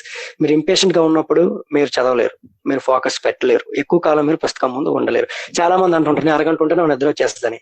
Either you're not interested in doing that job or your impatient. So be patient, సహనంతో ఉండండి, ఖచ్చితంగా అవుతుంది. ఎగ్జామినేషన్ అనేది చాలా పెద్ద journey, minimum 1 to 2 years time పడుతుంది. సో దానికి మీరు సిద్ధపడండి, మెంటల్ గా కన్సిస్టెంట్ గా ఎఫర్ట్స్ పెట్టండి. Consistency is very important. మిగతా అన్ని ఒక ఎత్తు అయితే కన్సిస్టెన్సీ ఒక ఎత్తు. నేను గమనించిన వ్యక్తి, నాకు తెలిసిన వ్యక్తి, చాలా తెలివైన పర్సన్ ఉన్నాను అనమాట. ఆ వ్యక్తి ఏంటంటే ఈవెన్ సివిల్ సర్వీసెస్ కూడా కరెక్ట్ గా చదివితే ఫస్ట్ అటెంప్ట్ లో క్లియర్ చేసేయగలరు. సో ఆ వ్యక్తి ఏం చేస్తాడంటే, నేను గమనించింది, అమావాస్యకి పౌర్ణమికి ఒకసారి చదువుతాడు. అప్పుడు చదివినప్పుడు బాగా చదివేస్తాడు, ఒక రోజులో ఒక పుస్తకం ఫినిష్ చేస్తాడు. కానీ డైలీ చదవడు. He still not succeed.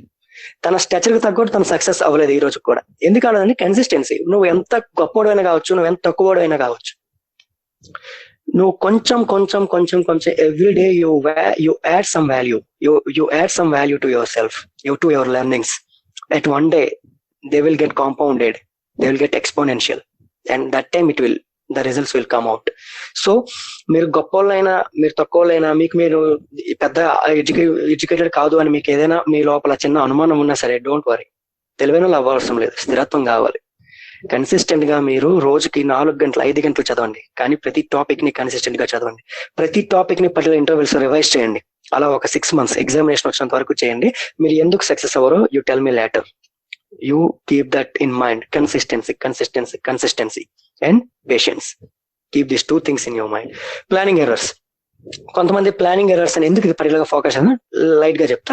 Planning అనేది ఇంపార్టెంట్. అంటే మనం time table making, schedule making నుంచి ఎగ్జామినేషన్ ఎలా మనం స్ట్రాటజైజింగ్ అనమాట. ప్లానింగ్ అంటే micro level planning, macro level planning ఉంటుంది. మ్యాక్రో లెవెల్ ప్లానింగ్ అనేది మనం 1 year ఎగ్జామ్ డ్యూరేషన్ ఉన్నప్పుడు మనం మ్యాక్రో లెవెల్ లో ప్లాన్ చేసుకోవాలి. అంటే 6 months లో ఈ ఫేస్ చేయాలి, 9 months ఈ ఫేస్ చేయాలి, లాస్ట్ 2 months ఆ పర్టికులర్ ఎగ్జామ్ కి రివైజ్ చేసుకోవాలి. ఉదాహరణకి అది మైక్రో లెవెల్ ప్లానింగ్. కానీ మైక్రో లెవెల్ లో మనం ప్లాన్ చేసుకోవాలి. ఎంత దూరం ఉన్నా సరే టార్గెట్, డైలీ టార్గెట్స్ ఉండాలి. ఉదాహరణకి ఒక బుక్ మనం ఈ రోజు మీ టార్గెట్ సింప్లిఫికేషన్స్ లేకపోతే యావరేజ్ పర్సెంటేజెస్ అనుకోండి.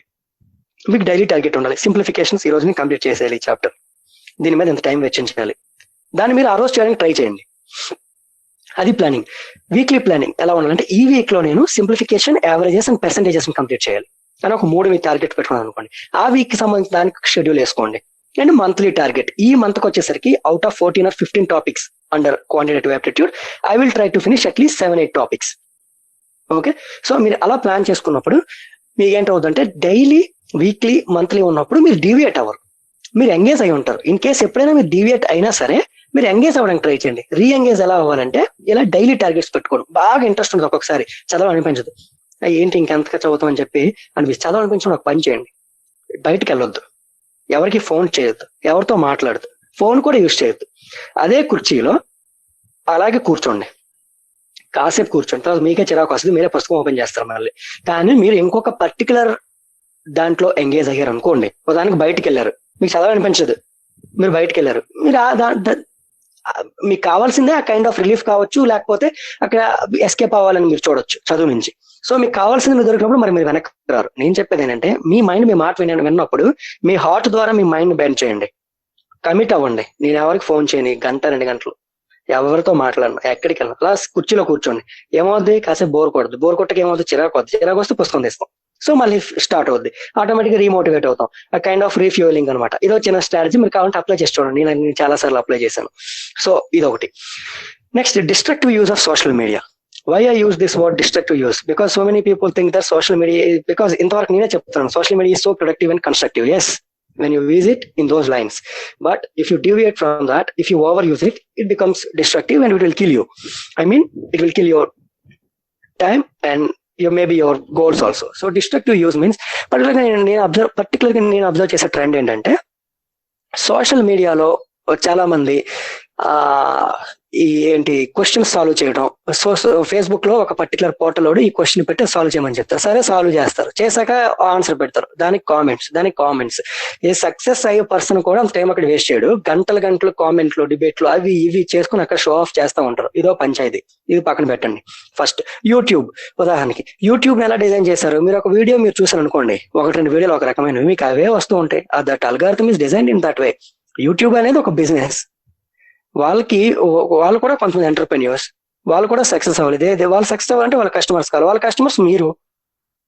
సో మీరు అక్కడ వెళ్ళి పద్దాక ఎంతసేపు మోటివేషన్ స్పీచ్లు, ఎంతసేపు పర్టికులర్ థింగ్ ని మీరు చూస్తా ఉంటే వస్తా ఉంటే మీ టైం అయిపోద్ది. ఒక 4-5 వీడియోలు చూసి చదువుదాం అనుకున్న వాళ్ళు కాసేపు అయ్యేసరికి మెంటల్ గా టైర్ అవుతారు, కళ్ళు కొంచెం మంట పడతాయి, నిద్ర వస్తుంది, పడుకుంటారు. ఆ రోజు అది అయిపోయింది. అది కూడా మీరు తెలుసుకోరు. పక్క రోజు అదే చేస్తారు, ఇంక 2 రోజులు అయిపోతే, 4 రోజులు అయిపోతే, వెనక్కి చూస్తే నేర్చుకునేది ఏమి ఉండదు. సో అదనమాట. మీరు ఏది చూడాలి, ఎంతవరకు చూడాలి అక్కడ ఆపండి. పొద్దున్న లెక్కని దయచేసి యూట్యూబ్ వీడియోలు చూడొద్దు. పొద్దున్న లెక్కని ముందు రోజు నైట్ మీరు ప్లాన్ చేసుకుంటారు. చెప్పా కదా, డైలీ గోల్స్ సెట్ చేసుకోండి. పక్క రోజు ఏం చేయాలో మీకు తెలుస్తుంది, అది మీరు చదవండి. వీక్లీ గోల్స్ అనేవి సింపుల్. మంత్లీ గోల్ ని మనం వీక్స్ లోకి మార్చాం, వీక్స్ ని డేస్ లోకి మార్చాం. ఏదైనా బిట్టే కదా, ఒక నిమిషం అనేది సెకండ్లతో ఉంటది, కొన్ని వేల గంటలైనా సరే సెకండ్లు మినిట్స్ తో ముడిపడి ఉంటాయి. సో నేను ఆ విధంగా మీకు చెప్పిన స్ట్రాటజీ, మంత్ కి ఈ టార్గెట్ పెట్టుకుంటే దాన్ని వీక్స్ లో బ్రేకప్ చేస్తే డైలీ ఎంత వస్తుంది అనమాట మీ షేర్, మీ కోట. మీరు చేయాల్సిందే ఆ పని మీద మీరు పెట్టినప్పుడు అదే చేస్తారు. కాదు ఈ డిమోటివేట్ అయినప్పుడు ఏదో వీడియోస్ చూడడం మొదలు పెడితే అవే చూస్తూ ఉంటారు. ఇంకా అందులో కూడా మీరు ఇంకా డిస్కషన్స్ లోకి వెళ్ళారంటే ఇంకా అంతే సంగతులు. సో అదొక పాయింట్. నెక్స్ట్, ఇన్స్టాగ్రామ్, వాట్సాప్ ఇలాంటి డీవియేషన్స్ ఉన్నాయి, అవన్నీ తగ్గించుకోండి. ఈ మధ్య టెలిగ్రామ్ ఒకటి వచ్చింది. టెలిగ్రామ్ లో చాలా గ్రూప్స్, చాలా డిస్కషన్స్, చాలా మెటీరియల్ అవైలబిలిటీ ఉంది. సో మెటీరియల్ ఎక్కువైనా చాలా bad. Too much is too bad. Keep in mind, too much is too bad. Okay, keep that. Less is more. Competitive exams కి వచ్చేసరికి less is more, too much is too bad. మీరు తక్కువ material మీరు పెట్టుకోండి, revise multiple times, that will help you. Don't go after multiple materials and ఒకసారి ఏదో చదివి దాన్ని వదిలేసి అది ఎందుకు ఉపయోగపడదు. ఈ లోపు మీరు రివైజ్ చేయాల్సిన మెయిన్ ఇంపార్టెంట్ ఆస్పెక్ట్స్ మీరు రివైజ్ చేయలేరు, ఇంకోటి వైపు మీరు చదవలేరు. సో మల్టిపుల్ రిసోర్సెస్ మీద దృష్టి పెట్టొద్దు. 1 or 2 stick to that, what ever cost. Okay, that is why I said destructive use of social media. And then comes gibberish champions. This word I coined specifically for కొంతమంది మన చుట్టూ మనం గమనిస్తుంటాం. మనం కూడా ఒక్కొక్కసారి intentionally we also get part of it. ఈ gibberish champions ఎవరంటే, notification కి వీళ్ళు 1 సంవత్సరం ముందు నుంచి, నోటిఫికేషన్ తర్వాత 1 సంవత్సరం పాటు ఈ పద్దాక ఫోన్లు చేసుకోవడం, పద్దాక పంచాయతీలు పెట్టడం, టీ షాపుల దగ్గర కూర్చోవడం, లేకపోతే ఎక్కడికో వెళ్ళడం, బయట మాట్లాడుకోవడం. వీళ్ళు ఏం చేస్తారంటే ఎంతసేపు మామ అది సిలబస్, ఇది మనం చేసేయాలి, దానికోసం ఆ బుక్స్ ఉన్నాయి, ఈ బుక్స్ ఉన్నాయి, నెక్స్ట్ దీని తర్వాత ఇంకో నోటిఫికేషన్ వస్తుంది, Group 2 తర్వాత Group 1 వస్తుంది, దానికేమో ఇది ఉంది, దానిలో కొత్తగా హిస్టరీ ఒకటి వచ్చింది. హిస్టరీ అంటే ఈ మధ్య కొత్తగా మార్కెట్ లోకి ఎవరో సమ్ ఎక్సన్ పర్సన్ బుక్ లాంచ్ చేశారంటే, మా ఫ్రెండ్ ఒకటి చెప్పారు, చాలా అద్భుతంగా ఉందంటే, మా ఇప్పటి వరకు మనం చదివినవన్నీ వేస్ట్, దాన్ని తీసుకుందాం అని చెప్పండి. ఆ తర్వాత ప్లాన్స్ చేయడం, మనం అయిపోయాక ఇగో మనం ఇది సక్సెస్ అయిపోతే నెక్స్ట్ ఈ ఎగ్జామ్ అయిపోతే నెక్స్ట్ మనకి అది ఉంది, ఇది కాకపోతే మనకి అది లేదు, ఇది మనం ఎలా చేద్దాం అని చెప్పి ఎంతసేపు ఈ పురాణాలు అల్లిస్తూనే ఉంటారు. నేను నా దగ్గర నుంచి కొంతమందిని అబ్జర్వ్ చేశాను. ఫోన్లో గంటలు. నా ఫ్రెండ్ ఒకడు ఫోన్ పట్టుకెళ్ళిపోతాడు 9 గంటలు కలగా, ఆడు 1 గంట వరకు రాడు. అంటే ఎంతసేపు ఈ పంచాయతీలు. ఒక లక్ష్యం సాధించాలంటే పని చేయాలి, మాటలు కాదు. I already told, when you dream big, act now. అదనమాట. So gibberish champions are those speak nonsense, rubbish, all time waste talk. So these are gibberish champions. If you are one among them, or if you are anywhere chance ఉంటే, మీరు కూడా వాళ్ళతో పాటు అయ్యే chance ఉన్నప్పుడు just be alert and వెనక్కి వచ్చేయండి, దూరం జరగండి. ఒకవేళ మీరు అందులో ఉంటే ఇప్పటికైనా తెలుసుకొని బయటకు వచ్చేయండి. Please don't talk more, talk less, act more. Next, two much of what if thought. This is during preparation phase ప్రతి ఒక్కరు కూడా ఉంటుంది. నేను సక్సెస్ అవ్వకపోతే ఎలా ఉంటది, నేను ఇది ఈ ఎగ్జామ్ నేను సరిగ్గా రాయకపోతే ఏమవుద్ది, మా అమ్మ వాళ్ళు ఏమవుతారు, లేదా మా ఫ్రెండ్స్ ఏమంటారు, ఇంకా నాకు ఇదే లాస్ట్ ఛాన్స్, ఇది లేకపోతే నన్ను ఎవరు ఎంకరేజ్ చేయరు, నేను ఏదో పని చేసుకోవాలి. ఇలా ఒక్కొక్క పర్సన్ కి తన యొక్క బ్యాక్గ్రౌండ్ బట్టి, సోషల్ బ్యాక్గ్రౌండ్, ఫ్యామిలీ బ్యాక్గ్రౌండ్ బట్టి డిఫరెంట్ ఫియర్స్ ఉంటాయి. ఈ two much of what if thought అనేది ఆ ఫియర్స్ అనమాట, వరీస్ అనమాట. సో ప్లీజ్ ఆ వరీస్ ఏమైనా ఉంటే please discuss with your friends or your family members. Only ఎవరైతే మీ మాటల్ని వింటారో, ఎవరైతే మీకు నిజంగా ఎంపథెటిక్ గా ఉంటారో వాళ్ళతో మాత్రమే షేర్ చేయండి. మిగతా వాళ్ళ దగ్గర చేస్తే ఇట్ విల్ ఓన్లీ లీవ్ జాలీ, we call that sympathy. Okay, అది మనకు వద్దు. Too much of what if thought అనేది అదనమాట. Please leave your worries behind and go ahead. And less self evaluation అంటే పర్టికులర్ గా ఫెయిల్యూర్ కి ఒక ఇంపార్టెంట్ ఆస్పెక్ట్. ఎక్కువగా మనం చదువుతుంటాం కానీ ప్రాక్టీస్ చెయ్యం, రివైజ్ చెయ్యం చదివిన వాటిని. సో మనం ప్రాక్టీస్ చేయకపోతే మనకి ఎలా తెలుస్తుంది మనం ఎక్కడ లాగ్ అయ్యామో? మనం ప్రాక్టీస్ చేయకపోతే మనకి ఎలా తెలుస్తుంది మనం ఏ ఏరియాస్ లో వెనకబడ్డాం? సో మనం ప్రాక్టీస్ చేయాలి. నేను యూజీసీ నెట్ ఎగ్జామ్ పర్టికులర్ గా ప్రిపేర్ అయ్యేటప్పుడు నా ప్రాక్టీస్ ఎలా ఉండదంటే, ఫస్ట్ నేను యాక్చువల్ గా 3 months ముందు నేను ప్రిపరేషన్ స్టార్ట్ చేశాను. 3 months ముందే ప్రిపరేషన్ స్టార్ట్ చేసి నా టార్గెట్ అలా పెట్టుకుని 2 months లో మొత్తం 7-8 థిక్ బుక్స్ ఉంటాయి, అవి ఫినిష్ చేసేయాలి ఎలా అయినా అని చెప్పి టార్గెట్ పెట్టుకుని సెలెక్ట్ టాపిక్స్ కొన్ని సెలెక్ట్ టాపిక్స్ మాత్రమే, అన్ని కాదు, పేపర్ కాదు, సెలెక్ట్ టాపిక్స్ కొన్ని మెయిన్ ఏమంటుందో తీసుకుని మొత్తం ఓవరాల్ గా ఫినిష్ చేసిన తర్వాత ఎలా ప్లాన్ చేసుకున్నాను అంటే, ఫస్ట్ ఫినిష్ చేస్తే తర్వాత సెల్ఫ్ ఎవాల్యుయేషన్కి వెళ్ళాలి, అంటే ఎక్కువగా టెస్ట్లు ఇవ్వాలి. సో అందుకోసం చెప్పి నేను ఆన్లైన్ ప్లాట్ఫామ్ దగ్గర 15 టెస్ట్లు కొనుక్కున్నా, పాత టెస్ట్లే, దాదాపు గత 10-15 యూజీసీ పేపర్స్ ని with complete explanations, even A B C D అన్న ఆప్షన్స్ ఉంటాయి కదా, ఆప్షన్స్ సంబంధించిన ఎక్స్ప్లెనేషన్స్ కూడా కొనుక్కున్నాను. ఆ బుక్లెట్ అది కొనుక్కొని నేను దాన్ని సాల్వ్ చేయడం, నాకు డౌట్ వచ్చిన దగ్గర మళ్ళీ రెఫరెన్స్ బుక్ నేను చదివాను అది చూడడం, అలా 2 సార్లు రివైజ్ చేశాక టెస్టులు తీసుకున్నా. థర్డ్ రివిజన్ ఎలా చేశాను? టెస్టుల ద్వారానే చేశాను. థర్డ్ రివిజన్ కోసం నేను స్పెసిఫిక్ గా మళ్ళీ పుస్తకాలు చదవలేదు. థర్డ్ రివిజన్ కేవలం టెస్టులు రాస్తూ డౌట్ వచ్చిన దగ్గర రెఫరెన్స్ బుక్ చూడడం, ఓకే క్లియర్. లేకపోతే మీకు తెలియదు, మీరు డైరెక్ట్ గా ప్రాక్టీస్ చేయకుండా ఎగ్జామ్ రాశారంటే you want be able to do the paper. ఎందుకంటే మీరు ముందు మన మైండ్ ట్యూన్ అవ్వాలి, మన brain and heart and body ఈ 3 కూడా కలవాలన్నమాట. సింక్ వాటి మధ్య ఒక సింక్రోనైజేషన్ జరగాలి. ఆ సింక్రోనైజేషన్ అనేది కేవలం ప్రాక్టీస్ వల్ల మాత్రమే జరుగుతుంది. So please do self evaluate your self always. And doing same actions and expecting different results, this is it's a very common thing. ఎక్కువగా 2 ఏళ్ల కంటే ప్రిపరేషన్ ఫేజ్ లో ఉన్న వాళ్ళకి ఇది ఎక్కువగా జరుగుతుంది. డూయింగ్ సేమ్ యాక్షన్ అంటే 2 ఏళ్ళ లోపు ఉన్న వాళ్ళకి జరగదు, వాళ్ళకి ఇది అప్లై అవ్వదు కాదు. This principle applies to all. ఇదేంటంటే ఒకే పని మనం చేస్తాం కానీ చేసిన ప్రతిసారి వేరే రకమైన రిజల్ట్ ని ఎక్స్పెక్ట్ చేస్తాం. మీ ప్రిపరేషన్ శైలిలో ఇలాంటి మార్పులు ఉండవు. ఫస్ట్ టైం ఫెయిల్ అయ్యారు, సెకండ్ టైం ఫెయిల్ అయ్యారు, థర్డ్ టైంకి వెళ్ళేసరికి మీరు ఆలోచిస్తున్నారు ఏంటి ఈసారి ఎంత కష్టపడి రావట్లేదు, మళ్ళీ కష్టపడతారు, మళ్ళీ రాస్తారు, మళ్ళీ ఫెయిల్ అవుతారు. అది ఎందుకు జరుగుతుందంటే you are doing the same action. First time మీరు ఎప్పుడైతే ఫెయిల్ అయ్యారో అప్పుడు మీరు వెనక్కి వెళ్ళి సద్విమర్శ చేసుకోవాలి, ఆత్మవిమర్శ చేసుకోవాలి. ఎక్కడ తప్పు జరిగింది, ఏం జరిగింది, మీ సెల్ఫ్ ని మీరు ఒకసారి you need to look deep in to your self. అక్కడ కనుక్కొని ఇక్కడ రాంగ్ జరిగింది, ఇక్కడ టైం ఎక్కువ వేస్ట్ చేశాను, లేదా ఈ పర్టికులర్ ఏరియా మీద ఫోకస్ పెట్టలేదు, అనవసరంగా వెయిటేజ్ తక్కువ ఉన్న ఈ ఏరియా మీద ఎక్కువ ఫోకస్ పెట్టాను, ఇవి అక్కడ రాలేదు, సో ఇది దెబ్బ అయిపోయింది అని చెప్పి ఆలోచించి అప్పుడు మీరు ఏం చేయాలంటే మీరు అందులో నుంచి నేర్చుకోవాలి. సో అక్కడ మీరు చేంజ్ చేసుకోవాలి, మీ ప్లాన్ కావచ్చు, మీ స్ట్రాటజీ కావచ్చు. ఏవైతే లీస్ట్ ఇంపార్టెంట్ ఏరియాస్ ఉన్నాయో, లేదా ఆల్రెడీ మీకు బెటర్ కమాండ్ దేని మీద ఉన్నాయో దానికి తక్కువ ప్రయారిటీ ఇచ్చి, ఏదైతే కొన్ని ఇంపార్టెంట్ ఏరియాస్ మీరు వదిలేశారో, ఏదైతే కొన్ని ఏరియాస్ మీరు చేంజెస్ చేసుకుని అక్కడ మార్పులు చేర్పులు చేసుకుని మీరు నెక్స్ట్ ఎగ్జామ్కి వెళ్ళండి, యూ విల్ విన్. అదర్వైజ్ నువ్వు 10 సార్లు రాసినా 15 సార్లు రాసినా, if you do the same actions time and again and you will get the same result. Next, one like minded partner. Why I say this point, one like minded point. మీరు అనుకోవచ్చు 1 like అంటే నా దగ్గర ఒక 10 like minded partners ఉన్నారని చెప్పి. That is peril. Okay, అది మనకు వద్దు. What you need is only 1 person, 1 trustworthy person, and here you need 1 important thing. If you find that 1 like minded partner, be selfless. ఎలాంటి ఈగోస్ ఉండకూడదు. You should not be egoistic. నీకంటే అవసరమైతే 1 inch కొంచెం ఎక్కువగా ఉన్న పర్సన్ తీసుకో, అంటే intelligence లో కావచ్చు, ప్రిపరేషన్ లో కావచ్చు, కష్టపడే తత్వంలో కావచ్చు, స్మార్ట్నెస్ లో కావచ్చు. కానీ మీ ఇద్దరు ఆలోచనల విధానం కలిసినప్పుడు, మీ ఇద్దరి యొక్క సామర్థ్యాలు అన్ని సమానంగా ఉన్నప్పుడు, అలాంటి పర్సన్ తో please maintain close partnership, given that ఆ పర్సన్ కూడా మీలాగే ఆలోచించాలి. He also must be selfless. ఎందుకు నేను సెల్ఫ్లెస్ అని పాయింట్ చెప్తున్నా అంటే, ప్రిపరేషన్ స్టేజ్ లో నాతో పాటు నాకు MBAలో నా ఫ్రెండ్ రమేష్ అని చెప్పి ఒక అబ్బాయి పరిచయం అయ్యాడు అనమాట. తను కూడా శ్రీకాకుళం అయింది, అది కోఇన్సిడెంటల్ గా జరిగింది. ఆ తర్వాత ఇద్దరం కూడా ఎంబీఏ నుంచి కూడా ఎంబీఏలో పెద్దగా ఏం చదవలేదు, లైట్ గా ఎంబీఏలో చదువు ఉండేది. ఎప్పుడు ఎక్స్టర్నల్ కాంపిటేటివ్ ఎగ్జామ్స్ ప్రిపేర్ అవడం మీద ఫోకస్ ఉండేది. సో ఎంబీఏలో ఉండేటప్పుడు ఆయన పరిచయం. మేమిద్దరం మొదటిసారి నాకు డెలైట్ లో జాబ్ వచ్చాక తనకి వేరే దగ్గర జాబ్ వచ్చింది కార్పొరేట్ లోనే. సో తను చేశాక ఆ ఇద్దరం కూడా విసిగిపోయాం, ఇది కాదు మనకు కావాల్సిందని చెప్పి. సో ప్రిపేర్ అవ్వాలని చెప్పి అనుకున్నప్పుడు ఇద్దరం ఒకేసారి డెలైట్ నుంచి నేను, తన జాబ్ నుంచి తను మానేశారు. అక్కడి నుంచి మేము యాక్చువల్గా మా పార్ట్నర్షిప్ అక్కడ కలిసింది. 2 years నుంచి ఫ్రెండ్స్ గా ఉన్న వాళ్ళం కాస్త పార్ట్నర్స్ అయ్యాం, లైక్ మైండెడ్ పార్ట్నర్స్. ఇద్దరం ఆలోచన విధానం కానీ ఏదైనా ఒకటే. ఇంకా ఆ మాటకు వస్తే తను మాకు మా యూనివర్సిటీ గోల్డ్ మెడలిస్ట్ ఎంబీఏ నుంచి, నేను కాదు.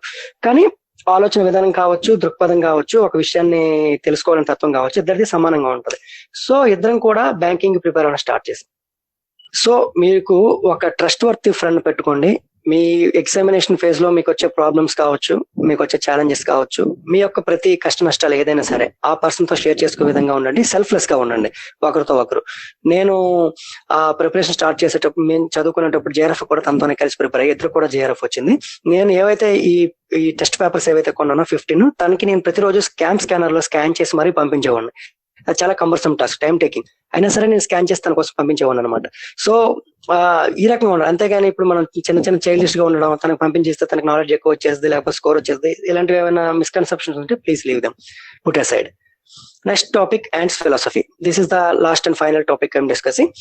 This Ants philosophy ఏంటంటే, మనం ఈ యాంట్స్ నుంచి ఏం తెలుసుకోవచ్చు, ఏం నేర్చుకోవచ్చు, మన లైఫ్ లో వాటి యొక్క ఇంపార్టెన్స్ ఏంటి అని ఆలోచిస్తే, ఫస్ట్ యాంట్స్ కూడా మనలాగే కాలనీస్ లో నివసిస్తాయి, మనలాగే కాలనీస్ డెవలప్ చేసుకుంటాయి. మనుషుల్లాగే అవి కూడా సర్వైవల్ ఇన్స్టింక్ట్స్ ఎక్కువ, ప్రతి క్షణం బ్రతకడానికి ప్రయత్నిస్తూ ఉంటాయి, సర్వైవ్ అవ్వడానికి ట్రై చేస్తూ ఉంటాయి.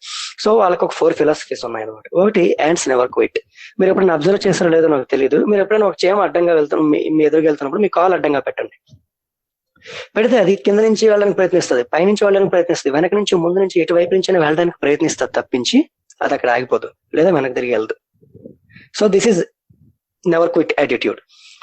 మీరు ఒకటి చేయాలనుకున్నప్పుడు ఎన్ని అడ్డంకులు వచ్చినా, ఏం జరిగినా సరే, మీరు యాంట్ లా మీ బిహేవియర్ ఉండాలి. Just try to climb under and climb around and climb over. Okay, don't ever quit. That is here, that is the cleanest and neat point that we can learn from ants.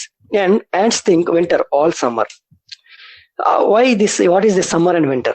Is summer another basically we know many creatures, small species, they source their food during summer, because winter season lo వాళ్ళకి బయటికి రావడానికి అవ్వదు, వాళ్ళు so food source చేసుకోలేరు. So ఈ summer లో food source చేసుకోవాలి. ఈ ఫుడ్ సోర్సింగ్ వాళ్ళు ఎలా చేసుకుంటారు? సమ్మర్ లో ఫుడ్ సోర్స్ చేసుకునే ఫుడ్ వింటర్ దృష్టిలో పెట్టుకొని చేస్తారు. So they think way ahead. They know summer will not last long. They are not so naive to think that summer will last forever. So they will go for this food hunting, and they will gather this food material in the middle of the summer. So they will bring that food and store it store it underground. So this is how they look ahead. We need to look ahead. మనం చాలా కొంచెం ముందుకు చూడాలి, ఈ క్షణాన్ని మనం ఎప్పుడు చూసుకోకూడదు. So that is why this is the philosophy number 2. And philosophy 3, ants think summer all winter. Winter lo ants are confined between their ant hills, their walls. So ఉండేటప్పుడు అవి నిరంతరం కూడా ఆలోచిస్తూ ఉంటాయి, వింటర్ ఎప్పుడు ఎండ్ అయిపోద్ది అని చెప్పేసి. So first thing you need to have one thing, patience. Second thing, the positive attitude. This is not the end. Winter అనేది మనకు తెలుసు చాలా క్రూయల్ గా ఉంటది కొన్ని ఏరియాస్ లో. సో అదే విధంగా ఈ చిన్న టైనీ క్రియేచర్స్ కూడా అలాగే ఉంటది. So they don't give up. Basically they always stay positive. This winter will not last long. We will come out, we will go out, and at the same time they won't relax. ఇదే బాగుంది, food చేసి పెట్టుకున్నాం, ఇక్కడ ఇలాగే ఉండిపోదాం అని చెప్పి అనుకో. The moment the winter ends and it gets warmer, they come out immediately. If it gets again colder, they will go back. That is their attitude. Stay positive always.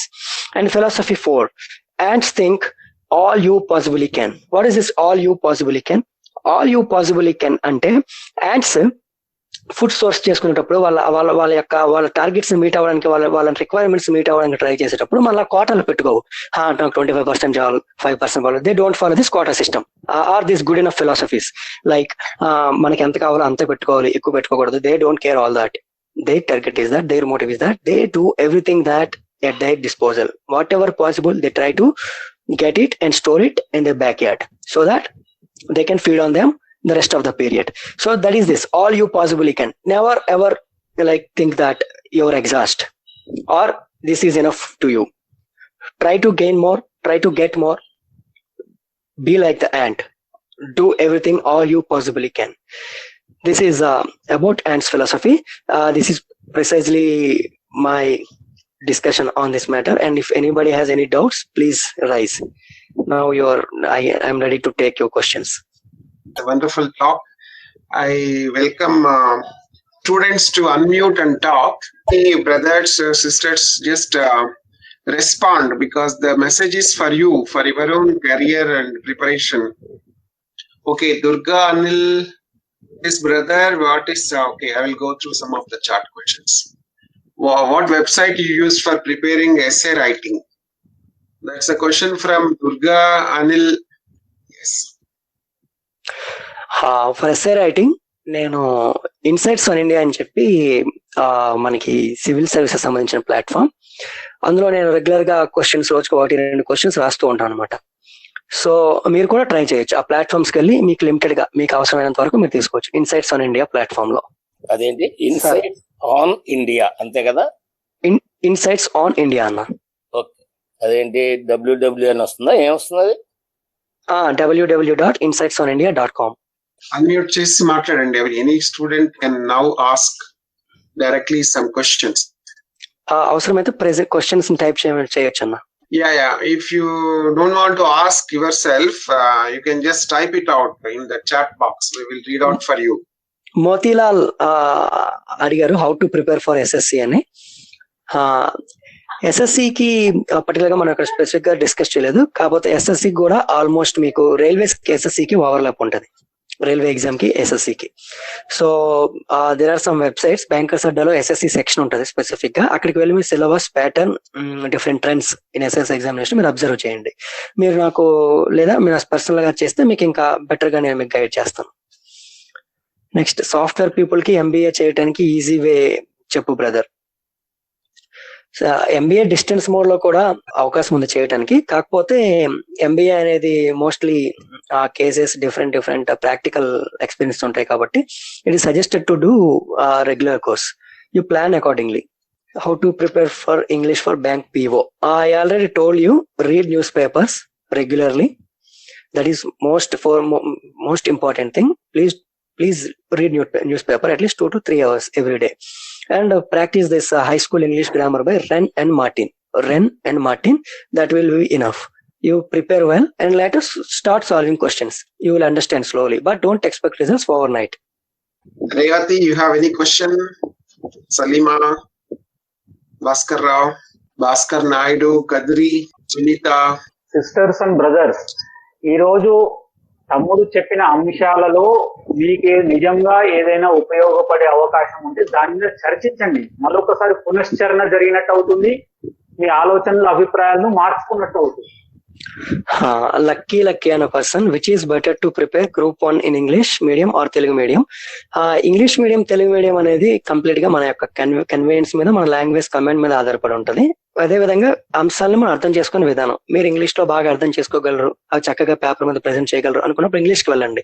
లేదు నేను తెలుగులో నేను చక్కగా అర్థం చేసుకోగలను, చక్కగా ప్రెజెంట్ చేయగలను, తెలుగులో వెళ్ళండి. భాష ఏదైనా అక్కడ ముఖ్యం కాదు. గ్రూప్ 1 సివిల్ సెంట్ ఎగ్జామ్స్ కి భావం ముఖ్యం. మీరు ఏది రాసినా సరే, మీరు ఏ లాంగ్వేజ్ లో రాసినా సరే, మీరు చక్కగా రాయడం అనేది ముఖ్యం, రాత అనేది ముఖ్యం. కాబట్టి మీరు దానికి అనుగుణంగా నిర్ణయం తీసుకోండి. Next, how to prepare reasoning in easy way. There are no easy ways or simple tricks. Please work hard and do some smart work. And Venkatesh, thanks Ramesh అన్న. Motilal, how to balance SSC with banking. SSC banking మీకు చెప్పాను కదా, strategies railways కి ఎస్ఎస్సికి close overlap ఉంటుంది. Banking కి ఎస్ఎస్సికి కొంచెం డిఫరెన్స్ ఉంటుంది. మీరు మేనేజ్ చేయొచ్చు. ఏంటి, మ్యాథమెటిక్స్ సెక్షన్ పర్టికులర్ గా ఎస్ఎస్సిలో ఆల్జీబ్రా కావచ్చు, జియోమెట్రీ కావచ్చు, ఎక్కువ స్ట్రెస్ ఉంటుంది. బ్యాంకింగ్ లో ఈ పర్టికులర్ ఆస్పెక్ట్స్ మీద పెద్దగా స్ట్రెస్ ఉంటుంది అనమాట. బ్యాంకింగ్ లో ఎక్కువగా బేసిక్ ఆప్టిట్యూడ్, న్యూమరికల్స్ మీద ఫోకస్ ఉంటుంది. ఎస్ఎస్సికి వచ్చేసరికి దాదాపు మెయిన్స్ లో 100 మార్క్స్ లో దాదాపు 50-60% వెయిటేజ్ అనేది ప్యూర్ మ్యాథ్స్ ఉంటుంది. సో ప్యూర్ మ్యాథ్స్ మీద మీరు ఎక్కువ ఫోకస్ పెట్టాలి ఎస్ఎస్సికి వచ్చేసరికి. ఇంకా బ్యాంకింగ్ లో మీకు చెప్పాను ఆల్రెడీ, జనరల్ అవేర్నెస్ కావచ్చు. ఇది బ్యాంకింగ్ లో అంతా economy specific, business specific, banking specific. కానీ ఎస్ఎస్సికి వచ్చేసరికి ఓవరాల్ ఐడియా మీకు ఉండాలి. Apart from that following current affairs, మీ దగ్గర స్టాటిక్ జనరల్ అవేర్నెస్ నాలెడ్జ్ ఉండాలి. దానికోసం మీకు చెప్పాను లూసెంట్ జనరల్ నాలెడ్జ్ బుక్ మీరు చదవండి. అది next for bank PO bank awareness is required. So how can I prepare? Banking awareness కోసం చెప్పాను కదా, న్యూస్ పేపర్ బిజినెస్ పేజ్ చదవండి daily. News paper business page చదివితే మీకు ఫస్ట్ మీకు అక్వైంటెన్స్ వస్తుంది. ఆ తర్వాత బ్యాంకింగ్ యొక్క monetary policy, RBI monetary policy సంబంధించిన బేసిక్స్ మీరు ఒకసారి రివైజ్ చేయండి. ఆర్బీఐ మానిటరీ పాలసీ బేసిక్స్ ఒకసారి మీరు బేసిక్స్ మీరు రివైజ్ చేశారంటే మీకు న్యూస్ పేపర్ బాగా అర్థమవుతుంది అనమాట బ్యాంకింగ్ సంబంధించింది. ఆ తర్వాత బ్యాంకింగ్ లో ఇంపార్టెంట్ పర్సనాలిటీ చేంజ్ కావచ్చు, లేకపోతే ఎన్పిఏ ఇష్యూ ఉంది. ఆ తర్వాత different SME small mention accounts అని చెప్పి డిఫరెంట్ ఇష్యూస్ ఉంటాయి అనమాట బ్యాంకింగ్ లో. ఆ తర్వాత రేట్స్ సంబంధించిన ఇష్యూస్, ఇవన్నీ మీరు ఫోకస్ పెట్టి, అదేవిధంగా ఎంపీసీ మానిటరీ పాలసీ కమిటీ ఆ రివ్యూస్ ఎప్పుడెప్పుడు జరుగుతుంటాయి. By monthly actually they SIT for discussions, take a call on latest trends in economy. So you need to closely follow, keep a watch on these particular aspects of banking. Reverse repo, liquidity adjustment facility అవన్నీ ఉంటాయి, correct? Yes sir. Yes sir. So Gargam Veeresh, how to prepare for reasoning in a easy way, కొన్ని tricks చెప్పండి. Easy అనేది already చెప్పాను. Easy అనే point పక్కన పెట్టండి. Things will get easier once you start working. First point. Second, tricks అనేసరికి actually నేను చాలా గ్యాప్ వచ్చింది ఇవన్నీ చేసి. మీకు ఆల్రెడీ ఆన్లైన్ ప్లాట్ఫామ్స్ చాలా ఉన్నాయి. There are so many good teachers are available. They will provide you. Thing is that you need to move on.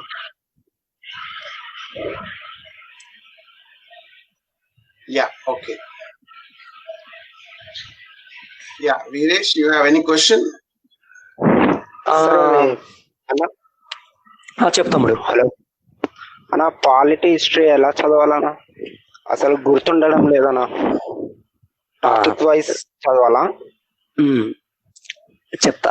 Polity history వచ్చేసరికి ఫస్ట్ నీకు ఎన్సీఆర్టీ బుక్స్ ఎప్పుడైనా చదివా ఇంతకు ముందు? చదవలేదన్నా.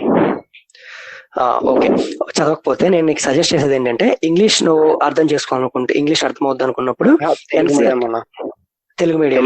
ఓకే, తెలుగు మీడియం అయినప్పుడు స్కూల్ బుక్స్ ఉంటాయి మనకి 10th వరకు, తెలుగు మీడియం స్కూల్ బుక్స్ మన తెలుగు అకాడమీవి. నువ్వు ఫస్ట్ స్కూల్ బుక్స్ ను చదివావు అనుకో, నీకు ఒక ఓవరాల్ ఐడియా అనేది డెవలప్ అవుద్ది నీకు మెయిన్. సో ఆ ఐడియా డెవలప్ అయినాక మీరు మెయిన్ మీరు ఏవైతే బుక్స్ అనుకుంటున్నారో స్టాండర్డ్ బుక్స్, వాటి మీదకి వెళ్ళినప్పుడు మీకు ఇంకా ఈజీగా అర్థం అవుతుంది. కాకపోతే మీరు ఒక పొరపాటు చేయకూడదు. ఏంటంటే మనం ఎక్కువ చూసే స్టడీ మెటీరియల్స్ కావచ్చు, బయట దొరికే బుక్లెట్స్ కావచ్చు, వాళ్ళన్ని కన్సైజ్ గా రాస్తారు.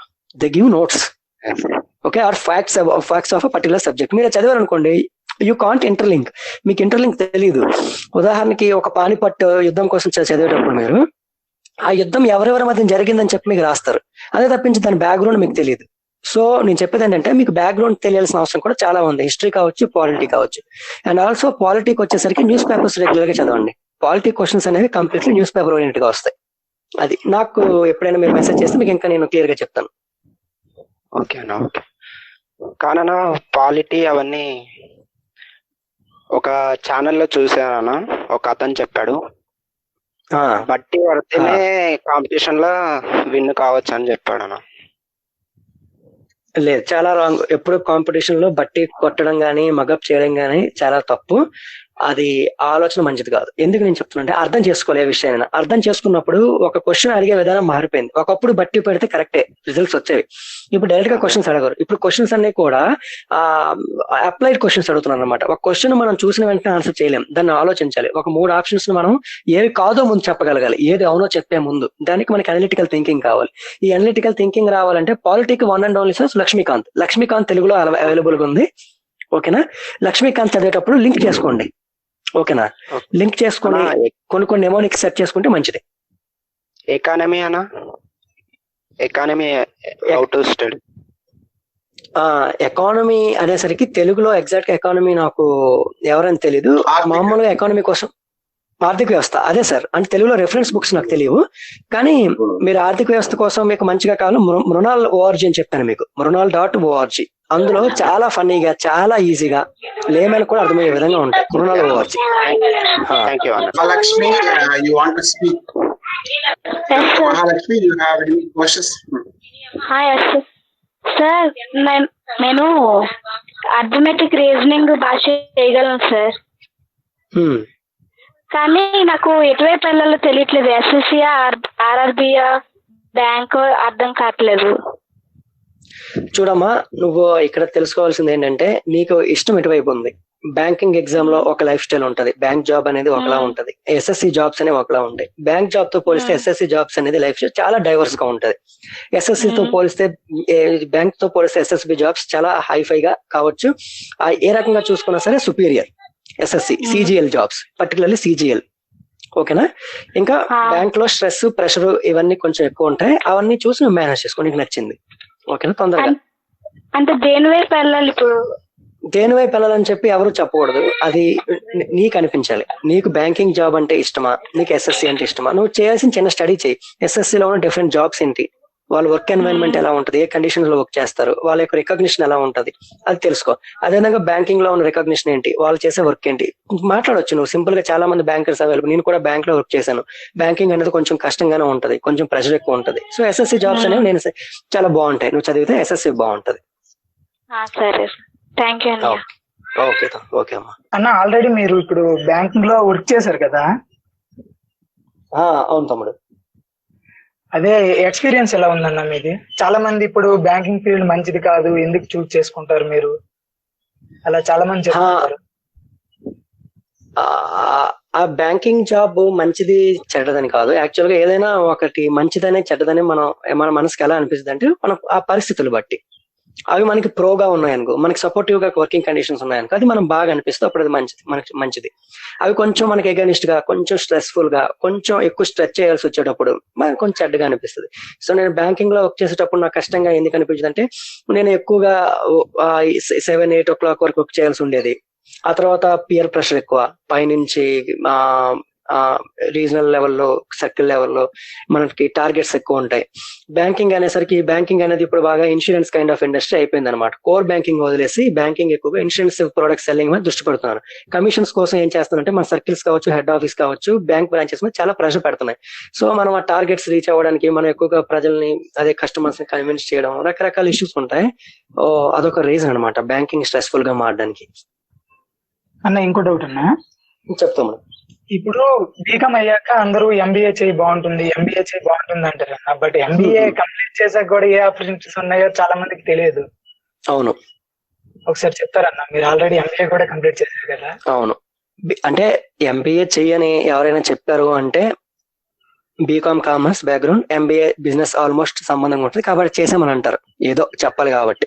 కానీ నువ్వు అడిగిన క్వశ్చన్ మంచిది, వ్యాలిడ్ క్వశ్చన్ అడిగావు. ఎంబీఏ చేసాక ఆపర్చునిటీస్ ఏంటని. ఎంబీఏ అనేది ఫస్ట్ నేను ఇచ్చే సలహా ఏంటంటే, బయట ఎక్కడ పడితే అక్కడ చేయొద్దు. ఎంబీఏ చేస్తే either central universities or IIMs, ఆ టార్గెట్ తోనే ఉండండి. ఎందుకంటే బయట జాబ్ మార్కెట్ అనేది స్కిల్స్ కావాలి. ఎంబీఏకి స్కిల్ సెట్స్ మీ దగ్గర అవి డెవలప్ చేసుకోవాలి. నార్మల్ కాలేజ్ లో వాటి మీద పెద్ద ఫోకస్ ఉండదు, ఏదో వెళ్ళామా వచ్చామా అన్నట్లు ఉంటుంది. ఆ తర్వాత 10,000కి 15,000కి పని చేయాలి. సో ప్రీమియర్ కాలేజెస్ లో ఎంబీఏ చేయాలి, చేసి స్కిల్స్ బాగా డెవలప్ చేసుకోవాలి. స్కిల్స్ డెవలప్ చేసుకొని మీరు ఏదైతే ఫైనాన్స్ అయితే ఫైనాన్స్, మార్కెటింగ్ అయితే మార్కెటింగ్, ఆపరేషన్స్ అయితే ఆపరేషన్స్, డిఫరెంట్ ఎంబీఏలో డిఫరెంట్ స్ట్రీమ్స్ ఉంటాయి. దానిలో మీరు కమాండ్ డెవలప్ చేసుకొని దానికి తగ్గ క్యాంపస్ ఇంటర్వ్యూ ప్లేస్మెంట్స్ వెళ్ళడం కానీ, లేకపోతే ఆఫ్ క్యాంపస్ ఇంటర్వ్యూస్ మీ రెజ్యూమెస్ కానీ, సివిస్ కానీ పంపించడం కానీ చేయాలి. ఇదే క్రమంలో ఎక్స్ట్రా కరిక్యులర్ యాక్టివిటీస్ ఇలాంటి చాలా ఉంటాయి అనమాట. ఇవన్నీ మీరు డెవలప్ చేసుకోవాల్సి వస్తుంది, డిఫరెంట్ క్వాలిటీస్. అవన్నీ చేస్తే తప్పించి ఆపర్చునిటీస్ అనేవి ఊరికే రావు, మన దగ్గర కంటెంట్ ఉండాలి. ఓకేనా? అన్నయ్య, ఐఎమ్ రజిత అన్నయ్య. జనరల్ స్టడీస్ కి ఏ బుక్స్ చదివితే బాగుంటుంది అన్నయ్య? ఏ ఎగ్జామ్ కమ్మా? గ్రూప్స్ కన్నయ్య. గ్రూప్ 1 కా 2 కా? గ్రూప్ 2 అన్నయ్య. గ్రూప్ 2 కి అయితే ఏదైనా సరే ఫస్ట్ నువ్వు ఇంగ్లీష్ మీద కావాలంటే ఎన్సీఆర్టీ బుక్స్ చదవమ్మా. పర్టికులర్ గా ఎన్సీఆర్టీ ఎకానమీ కోసం NCERT 9th 10th intermediate first year లో macro economy, not micro economy. అదే విధంగా పాలిటిక్ కూడా బేసిక్ బుక్స్ చదువు. జియోగ్రఫీకి పెద్దగా గ్రూప్స్ లో పెద్ద వెయిటేజ్ లేదు, అది నెగ్లెక్ట్ చేయొచ్చు. గ్రూప్స్ వరకు జియోగ్రఫీకి నువ్వు పెద్ద ప్రెషర్ తీసుకోవాల్సిన అవసరం లేదు. ఏపీ జియోగ్రఫీ కొంచెం చదువుకొని మన మెయిన్ జియోగ్రఫీ టెస్ట్ పేపర్స్ ఏమైనా నువ్వు సబ్స్క్రైబ్ అయ్యి సాల్వ్ చేసుకుంటే అందులో కవర్ అవుతుంది అనమాట. దానికోసం ప్రత్యేకమైన స్ట్రెస్ తీసుకోవాల్సిన అవసరం లేదు. కానీ economy, polity are very important. ఈ రెండు కూడా పేపర్ 2, పేపర్ 3 ఉంటాయి. కాబట్టి పాలిటిక్ నువ్వు లక్ష్మీకాంత్ ప్రిపేర్ అవ్వు. ఎకానమీకి న్యూస్ పేపర్స్ రెగ్యులర్ గా ఫాలో అవ్వడం, కరెంట్ అఫైర్స్ చదవడం. For example vision IAS material current affairs ఉంటాయి ఎకానమీ సంబంధించి, అవి కానీ. లేదు అంటే నువ్వు కరెంట్ అఫైర్స్ నుంచి మీరు నోట్స్ తయారు చేసుకున్నా మంచిదే. ఓకేనా? అది దీనికి. మిగతా జనరల్ స్టడీస్, జనరల్ సైన్స్ అనేవి ఇప్పుడు ఒకప్పట్లో కాదు, ఏమి డైరెక్ట్ గా సైన్స్ లోకి వెళ్ళి అడగట్లేదు, చాలా డైలీ రెగ్యులర్ అప్లికేషన్స్ అడుగుతున్నారు. So science and technology changes, అందులో వచ్చే న్యూ డైనమిక్స్ ని అబ్జర్వ్ చేస్తూ న్యూస్ పేపర్ నుంచే ఇవి కూడా కవర్ అయిపోద్ది మనకి. ఓకేనా? ఓకే అన్నయ్య. బ్రదర్ లక్కీ ఆల్రెడీ ఆన్సర్ చేశారేమో చేశాను. Coaching. Coaching not mandatory. Coaching groups కావచ్చు, సివిల్స్ కావచ్చు, కోచింగ్ అనేది నాట్ మ్యాండేటరీ. బేసిక్ బుక్స్ అన్ని ఫినిష్ చేయండి. పర్టికులర్ గా గ్రూప్స్ అయినా ఇదైనా ఎన్సీఆర్టీ బుక్స్ ని ఎన్సీఆర్టీ బుక్స్ మీరు రిఫర్ చేశాక మీకు నెక్స్ట్ ఏంటంటే particular standard books, Laxmikanth book చెప్పాను పాలిటీకి, అలాగే ఎకానమీకి సంజీవ్ శర్మ అని చెప్పేసి, ఆ తర్వాత రమేష్ సింగ్ అని చెప్పి రకరకాల బుక్స్ ఉన్నాయన్నమాట. ఎకానమీకి అయితే మాత్రం కరెంట్ అఫైర్స్ బాగా ఫాలో అవ్వండి, ఎకానమీ అందులో కవర్ అయిపోద్ది. బేసిక్స్ కోసం శంకర్ గణేష్ అని చెప్పి ఒక బుక్ ఉంటుంది ఎకానమీకి, శంకర్ గణేష్ ఎకానమీ బేసిక్స్ కోసం బాగుంటుంది. అది చదివాక మీరు న్యూస్ పేపర్ చదివితే బాగా అర్థం అవుద్ది. ఇంగ్లీష్ కొంచెం అర్థం చేసుకోగలుగుతుంది. పెద్ద ఇంగ్లీష్ ఏం కాదు, చాలా సింపుల్ ఇంగ్లీష్ అది కూడా. అది శిరీష ఒక క్వశ్చన్ ఉంది, that is chemistry, physics, biology Lucent brand వాళ్ళ బుక్స్ సరిపోతాయా, లేకుంటే ఏమన్నా day to day applications, new inventions మీద ఏమైనా టాపిక్స్ అది ఎట్లా డీల్ చేయాలి? I think science topic question. Speed వస్తుంది. ఫిజిక్స్, కెమిస్ట్రీ వాటికి సంబంధించి ఈ దేని దానికి గ్రూప్స్ కి అయితే గ్రూప్స్, పీజీకి అయితే పీజీ, డిఫరెంట్ సిలబస్ ఉంటుంది. ఆ సిలబస్ తగినట్టుగా బుక్స్ ఉంటాయి, దాన్ని మనం ఎంచుకోవాలి. అది ఏ కాన్సెప్ట్, ఒక్కొక్క కాన్సెప్ట్ కి ఒక్కొక్క రకమైన బుక్ బాగుంటుంది, అన్నిటికీ ఒకే బుక్ బాగుండదు. కొన్ని కాన్సెప్ట్స్, థర్మోడైనమిక్స్ ఉంది, ఆప్టిక్స్ ఉంది ఫిజిక్స్ లో, కొన్ని వాటికి కొన్ని స్పెషలైజ్డ్ బుక్స్ ఉంటాయి. వాటిని ఆ సిలబస్ బట్టి వాళ్ళు they have to choose the books. That's what I feel. Thank you. Sirisha, can you unmute and ask Sirisha? Question competitive examination view point లోనే అడిగారు, ఎందుకంటే పీజీ ఎంట్రన్స్ సింగిల్ సబ్జెక్ట్ ఉంటుంది. So biology, physics, chemistry Lucent enough అని అడిగారంటే, Lucent అనేది basic గా competitive exams దృష్టిలో పెట్టుకోండి. సో కాంపిటేటివ్ ఎగ్జామ్స్ కి లూసెంట్ సరిపోద్దా అని చెప్పి అక్కడ అమ్మాయి క్వశ్చన్. సో అది ప్రిపేర్ అయ్యే కాంపిటేటివ్ ఎగ్జామ్ మీద డిపెండ్ అయి ఉంటుంది. అది ఓన్లీ ఎస్ఎస్సి, రైల్వేస్ లాంటి జాబ్స్ కి మాత్రం లూసెంట్ సరిపోతుంది. Groups and above, group 2 and above కి Lucent is not enough. Okay, Karnam Veeresh again is asking Indian economy book name మీరు చెప్పేశారా? Already answered. ఇండియన్ ఎకానమీకి చెప్పాను sir, Ramesh Singh or Sanjeev Verma. For basics of economy Shankar Ganesh. Jagdish Mota, how to improve maths for competitive exams? Maths competitive exams అనేది broader level అడిగారు. అది information. So maths ని ఎలా handle చేయాలి కాంపిటేటివ్? మ్యాథ్స్ అనేదన్నా యాక్చువల్ గా వాళ్ళు ఏ టైప్ ఆఫ్ ఎగ్జామ్స్ ప్రిపేర్ అవుతున్నారు దాన్ని బట్టి మ్యాథ్స్ ప్రిపరేషన్ డిపెండ్ అయి ఉంటుంది. బ్యాంకింగ్ అనేసరికి only quantitative aptitude, pure maths అంత అవసరం ఉండదు. అదే ఎస్ఎస్సికి వెళ్ళేసరికి ప్యూర్ మ్యాథ్స్ చాలా అవసరం. సో వాళ్ళు ఏ ఎగ్జామ్ రాయాలనుకుంటున్నారో దాన్ని బట్టి ప్లాన్ చేసుకోవాల్సి వస్తుంది. ప్రతి ఎగ్జామ్ కి సిలబస్ ఉంటుంది కదా వెంకటేష్, సిలబస్ ఉంటుంది కదా, పేపర్స్ సిలబస్ ఉంటుంది కాబట్టి దాన్ని బట్టి they have to choose. Also brother has given the answers in the chat also, you also can note it down. Yes, నాదొక చిన్న అంటే కామన్ గా చిన్న క్వశ్చన్ ఇది. జనరల్ గా పిల్లలు ఏమనుకుంటారంటే commerce graduation, BA graduation, science graduation లో వీటి సైన్స్ వాళ్ళకే చాలా ఎక్కువ అవకాశాలు ఉంటాయి అనుకుంటారు, కానీ కామర్స్, ఆర్ట్స్ వాళ్ళకి కూడా చాలా ఎక్కువ అవకాశాలు ఉంటాయి. కొద్దిగా ఆ బెటర్ ఆపర్చునిటీస్ కొద్దిగా చెప్పండి, కామర్స్ వాళ్ళకి ఏ ఉన్నాయా? They will be knowing so much. Commerce humanity stream లో మనకి పర్టికులర్ గా కామర్స్ కావచ్చు, బిఏ కావచ్చు అన్న, అవి అయితే స్పెసిఫిక్స్ బట్టి బిఏలో కొన్ని కోర్సెస్ ఉంటాయి, యూనిక్ కోర్సెస్, టూరిజం అని చెప్పి ఇలాంటి వచ్చేటప్పుడు పర్సన్ కి ఇంట్రెస్ట్ ఉండాలి. పర్సన్ కి ఇంట్రెస్ట్ ఉండి హయ్యర్ ఫర్దర్ స్టడీస్ ని కొంచెం చేసినట్లయితే బాగుంటది. ఉదాహరణకి బిఏ చేసే వాళ్ళకి టాటా ఇన్స్టిట్యూట్ సోషల్ సైన్సెస్ అని చెప్పి, Kalinga institute of social sciences అని చెప్పి మనకి పర్టికులర్ గా స్పెసిఫిక్ గా ఈ బిఏకి సంబంధించి హ్యుమానిటీస్ లో అద్భుతమైన కోర్సు అందిస్తున్నాయి అనమాట. టిస్ అనేది one of the premier institution.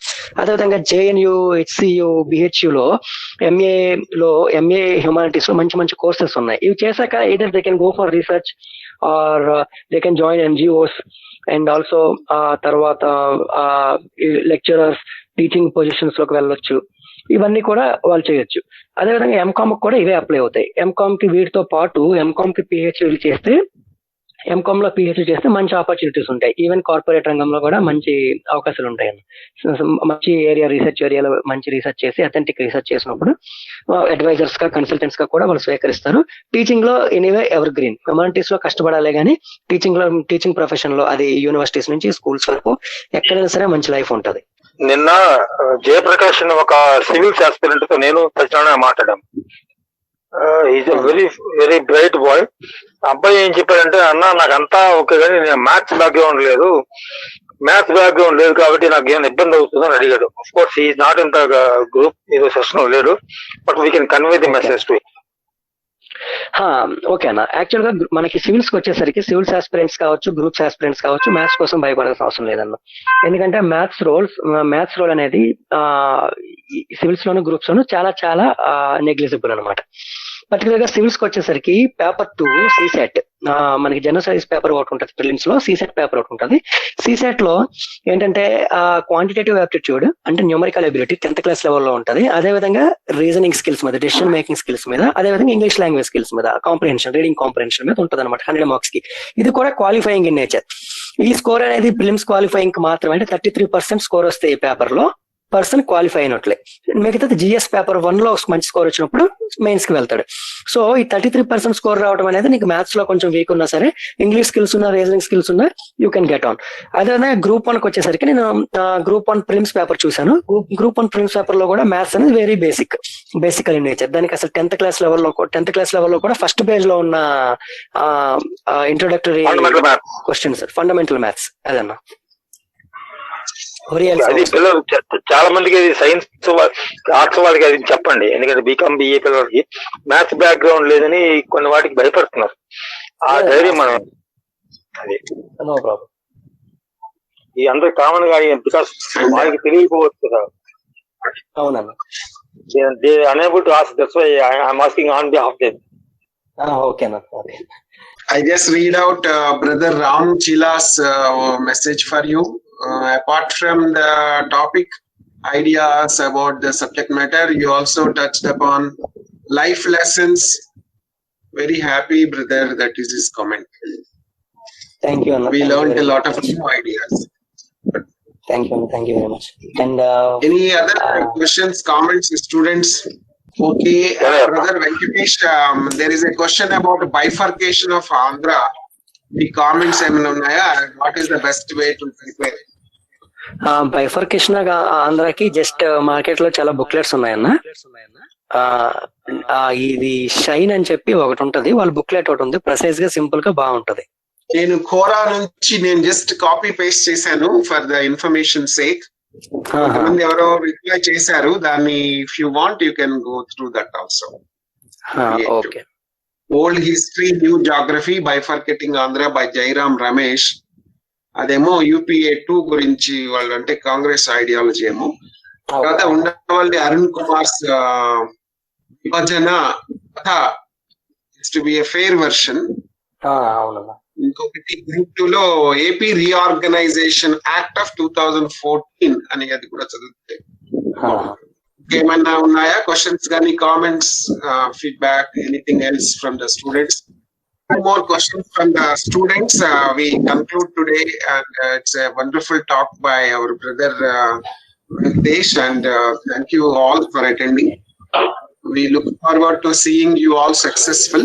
So it has been good and a lot of interactions. So I think students can leave and then we can conclude after a few minutes. I would like to conclude by extending my gratitude and thanks to Ramsi Anna and Kishore Anna, Sai Srinivas Anna and JV Satyanarayan Anna and Ramesh Anna. And thank you Anna, నాకు అవకాశం కల్పించినందుకు హృదయపూర్వకంగా నిజంగా నాకు చాలా ఆనందంగా ఉంది. నా వైపు నుంచి కొంచెం ఏమాత్రం మంచిరైనా ఎవరికైనా నాకు చాలా ఆనందంగా ఉందన్న. Thank you very much. And for the students also, తమ్ముళ్ళకి సోదరమణులందరికీ మరోసారి నేను థ్యాంక్స్ చెప్పుకుంటున్నాను. Thank you brother Venkatesh. నేను అడిగిన నేను యాక్సెప్ట్ చేశావు.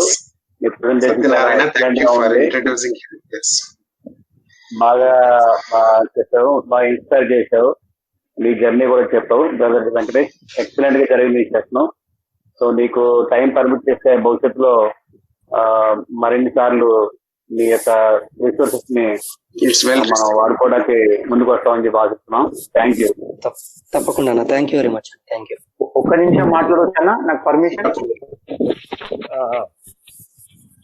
రామన్న ఒక్క నిమిషం అన్న. Brother Venkatesh, thank you very much brother. Me session నుంచి నేను కొన్ని విషయాలు నేర్చుకున్నా. ఒక 1 minute ఒక పునశ్చరణ లెక్క. మీరు ఒక గిబరిష్ ఛాంపియన్స్ అని ఒక కొత్త విషయం చెప్పినారు నాకు. అది రియల్లీ మన జీవన శైలిలో సర్వసాధారణంగా జరుగుతుంది. దాని నుంచి అవేర్ కావడానికి ఒక ఆస్కారం ఉంది. మీ నుంచి నేర్చుకున్నాను కాబట్టి. తర్వాత మీరు యాండ్స్ ఫిలాసఫీ ఒకటి చెప్పారు, ట్రస్ట్ వర్త్ ఫ్రెండ్షిప్ గురించి చెప్పారు మీరు. అది నేను కూడా లాస్ట్ వీక్ సెషన్ లో సేమ్ ఇదే ఒపీనియన్ ఎక్స్ప్రెస్ చేసిన, కానీ మీరు డిఫరెంట్ యాంగిల్ లో చెప్పారు. నాకు ఇంకొంచెం ఎన్లైట్మెంట్ అయ్యింది. లాస్ట్ వీక్ సెషన్ లో మేము అనుకున్నామంటే లైక్ మైండెడ్ గ్రూప్స్ ఒక గ్రూప్స్ గా ఫామ్ అయ్యి మీరు గ్రూప్ డిస్కషన్స్, గ్రూప్ డిబేట్స్ పెట్టుకోమని చెప్పినాము. మీరు ఇంకొంచెం నాకు ఎన్లైట్ చేశారు, చాలా సంతోషము. తర్వాత మీరు డైలీ గోల్స్, తర్వాత డైలీ టార్గెట్స్ అయితే ఇవన్నీ 1,00,000 సార్లు విని ఉండొచ్చు. కానీ బీపీ ఉన్న వాళ్ళకు బీపీ టాబ్లెట్ ప్రతిరోజు కావాలి. అట్లాగే మోటివేషన్ అవసరం ఉన్న వాళ్ళకు ప్రతిరోజు మోటివేషన్ కావాలి. ప్రత్యేకించి నేనైతే మోటివేట్ అయినాను.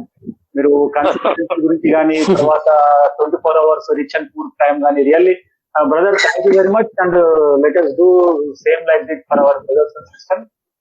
మేము కిషోర్ అన్న గారు, రామకి అన్న గారు, మీ అందరి ఆశీర్వాదంతో మనం ఖచ్చితంగా ముందుకు పోదాము.